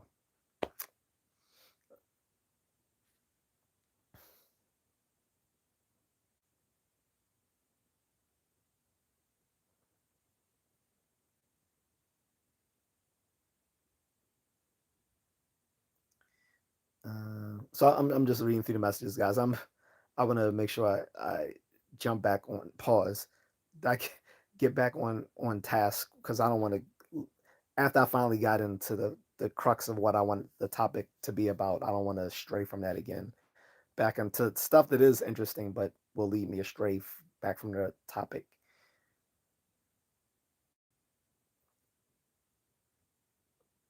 Boss says, I don't think any black man should serve for this country. Well, that's a hot take. That I mean, to me, that doesn't make sense because black men have literally served in every single American war there ever has been. Before there was even before there was an America, black men were serving in wars in this country. From the black and from the what's it called the French and Indian Wars, the American Revolution. Matter of fact, in the American Revolution, there was a black man who was the first one to die in the American Revolution, setting it off, setting the whole motherfucker off. Like people talk about racism, but guess what? It was a black man who was the first one to die in the American Revolutionary War. And white people's like, oh fuck no. Like we said it collectively, we set it off. The colonialists, they set it off. If you didn't know, if you didn't know that the first person that died in the American Revolutionary War was a black man, your your public education was woefully lacking. But and I'm not saying you abolish feds. I'm talking about anyone in the chat room. If any of you folks in the chat room did not know that the first person who died in the American Revolutionary War was a black man, you're you didn't go to a good school. um, but it's very well known, very well known. And black men have served in every single war in America. People know about Harriet Tubman as the woman who led the slaves away from freedom. Did you also know that she was a spy for the Union Army? Yeah. So we have served this country and have earned our status as foundational black Americans, which is something that black immigrants don't cannot take away from us. This is why we want to delineate, and I'm gonna do a separate live on this one day, but delineate does not mean that we no longer like them. We still love our you know our the folks, our brethren from the continent of Africa, from the Caribbean, from Latin America, even from parts of, like, Australia and the Pacific Islands. However, we're going to delineate to let, because there are certain things that were set up for the descendants, the American descendants of slaves, and the people who were here, you know, to the, here at the birth of America, that um are being denied to us because they're often given to other immigrant groups. So this is why we delineate.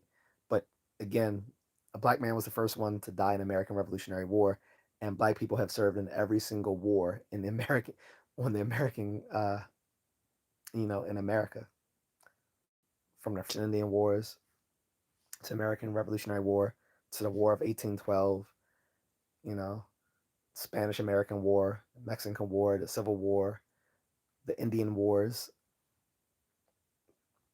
you know, World War One, World War Two, Vietnam War, Korean War, the Filipino American War. Actually, during the Filipino American War, there was a bunch of Buffalo soldiers who actually changed sides and supported the Filipinos. So we have a huge thing with, we have a, that's a subject for another day, but we have a large connection to the Philippines, to the Filipino people too. It's probably why Filipinos and blacks get along quite well. But anyway,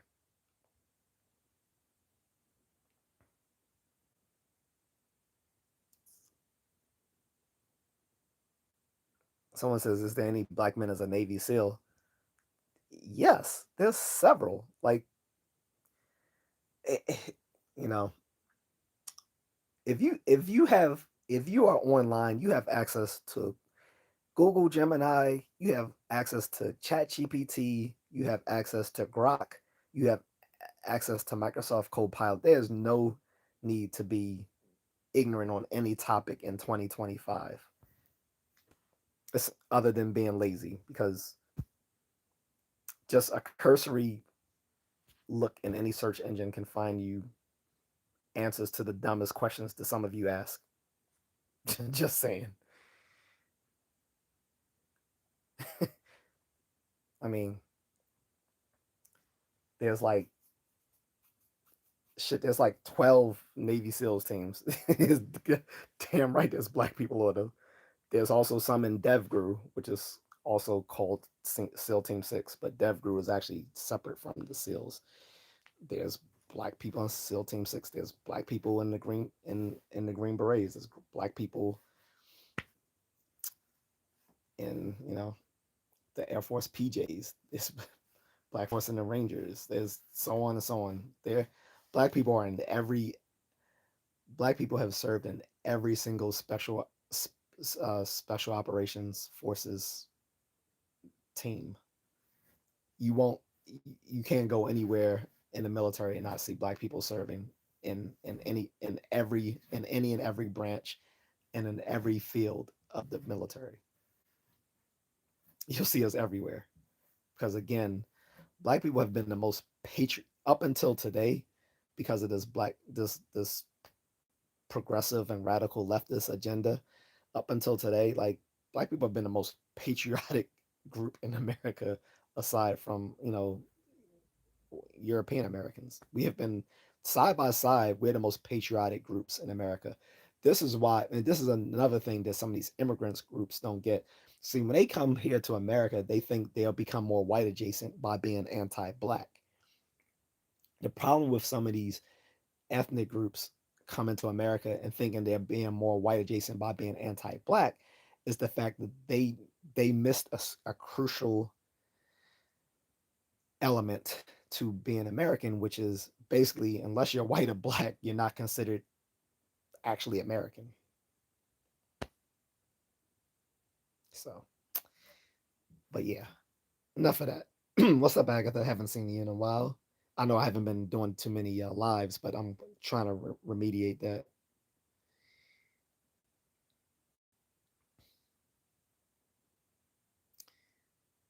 Um, Polish defenses. I think kindergarten is very important. All I need to know is I learned it in kindergarten.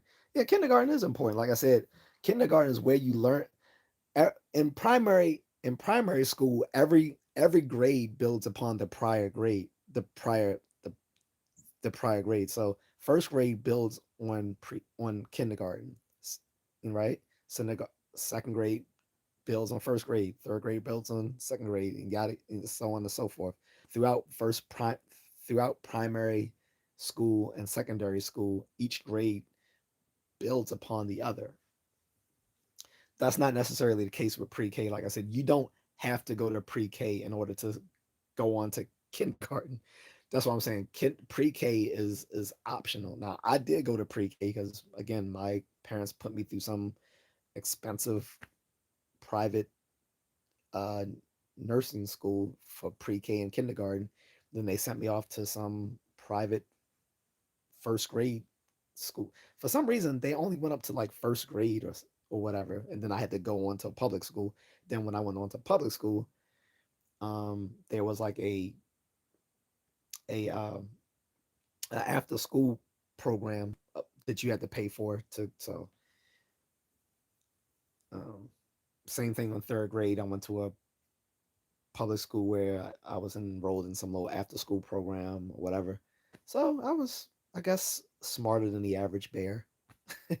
But um, again, like I said, my whole issue was how black parents were celebrating their kids graduating from kindergarten like they just finished high school or better yet finished college because like they were they were shelling out thousands of dollars to put their kids in little toddler tuxedos or little toddler dresses and then sending them off to these parties in limousines. And if I didn't see it for myself, I wouldn't have believed it. But like I had, because I remember I was talking to my cousins and friends on Facebook. I was like, come on, that's not real. They was like, yeah, cuz it is. They was like, look, and they shared the stuff with me. I'm like, this is ridiculous. I was like, so we're just celebrating mediocrity. Then I had some friends get mad at me, like, oh, you just saying that because you don't have any kids. I was like, no, it's mediocrity. I was like, bro, when I was in elementary school and we finished elementary school in the sixth grade, we had a graduation party. And it wasn't elaborate. It was just like a little, it was like a little party. They were dancing, there was music, there was food and, and stuff. And, I was there with my mom. I can't remember if my stepdad was there, but we were there and she was like, why aren't you partying with other kids? And I was just like, well, mom, we're just going on to another grade next year. I was like, nothing's, I, so I don't know how she took that.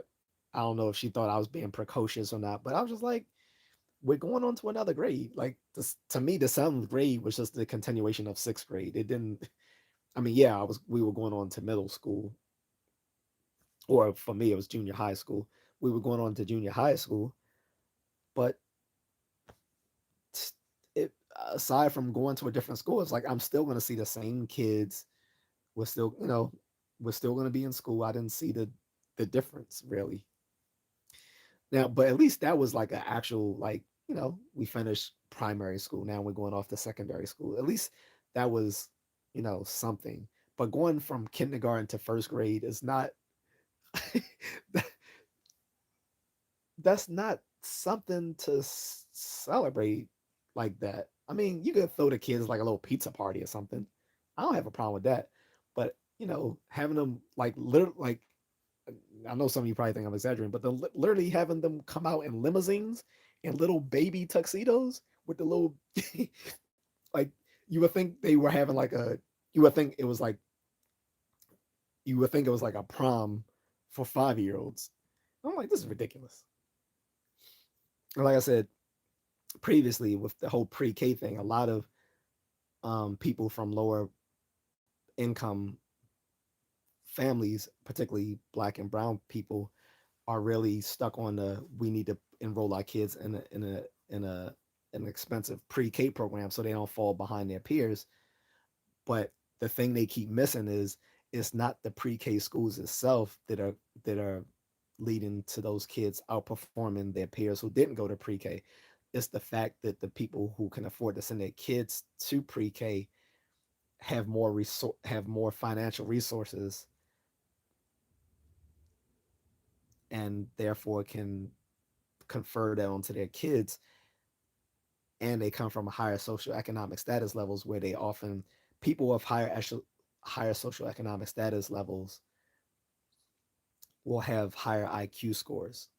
It's positively, it doesn't cause it, but it's positively correlated that um, people from the higher SES levels, higher socioeconomic status levels, will have like an average of uh, uh, uh, higher IQs of somewhere between 5 and 10%. I mean, 5 to 10 points higher than people of lower socioeconomic status levels.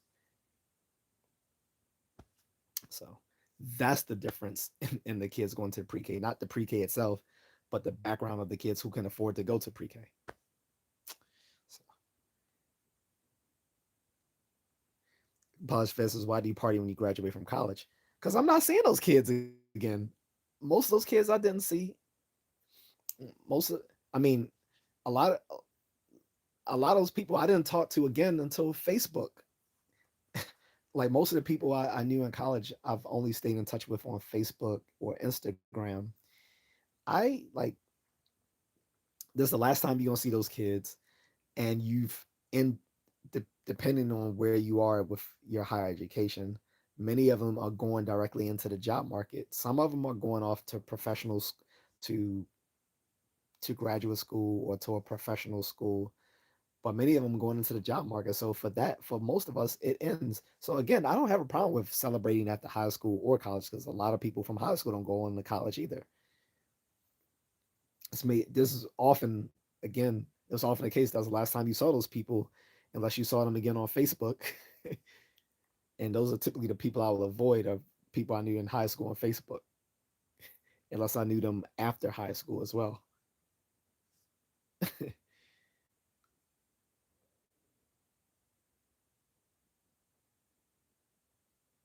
But Elevate says from Columbia, Maryland. I joined the Navy at Fort Meade. You joined the Navy at Fort Meade. They have Navy state. See, I don't. I've been to Fort Meade like several times, but I didn't know Navy was stationed there. Unless, uh, well, no, unless you're working in cybercom. If you're working in if you're working at cybercom, then yeah, I guess they usually cybercom. I'm thinking is all army, but obviously cybercom probably is a bunch of different branches working together in cybercom. But yeah, Fort Meade is known for cybercom, and it's also known also for the for some of the intelligence gathering activities that our country does. But yeah,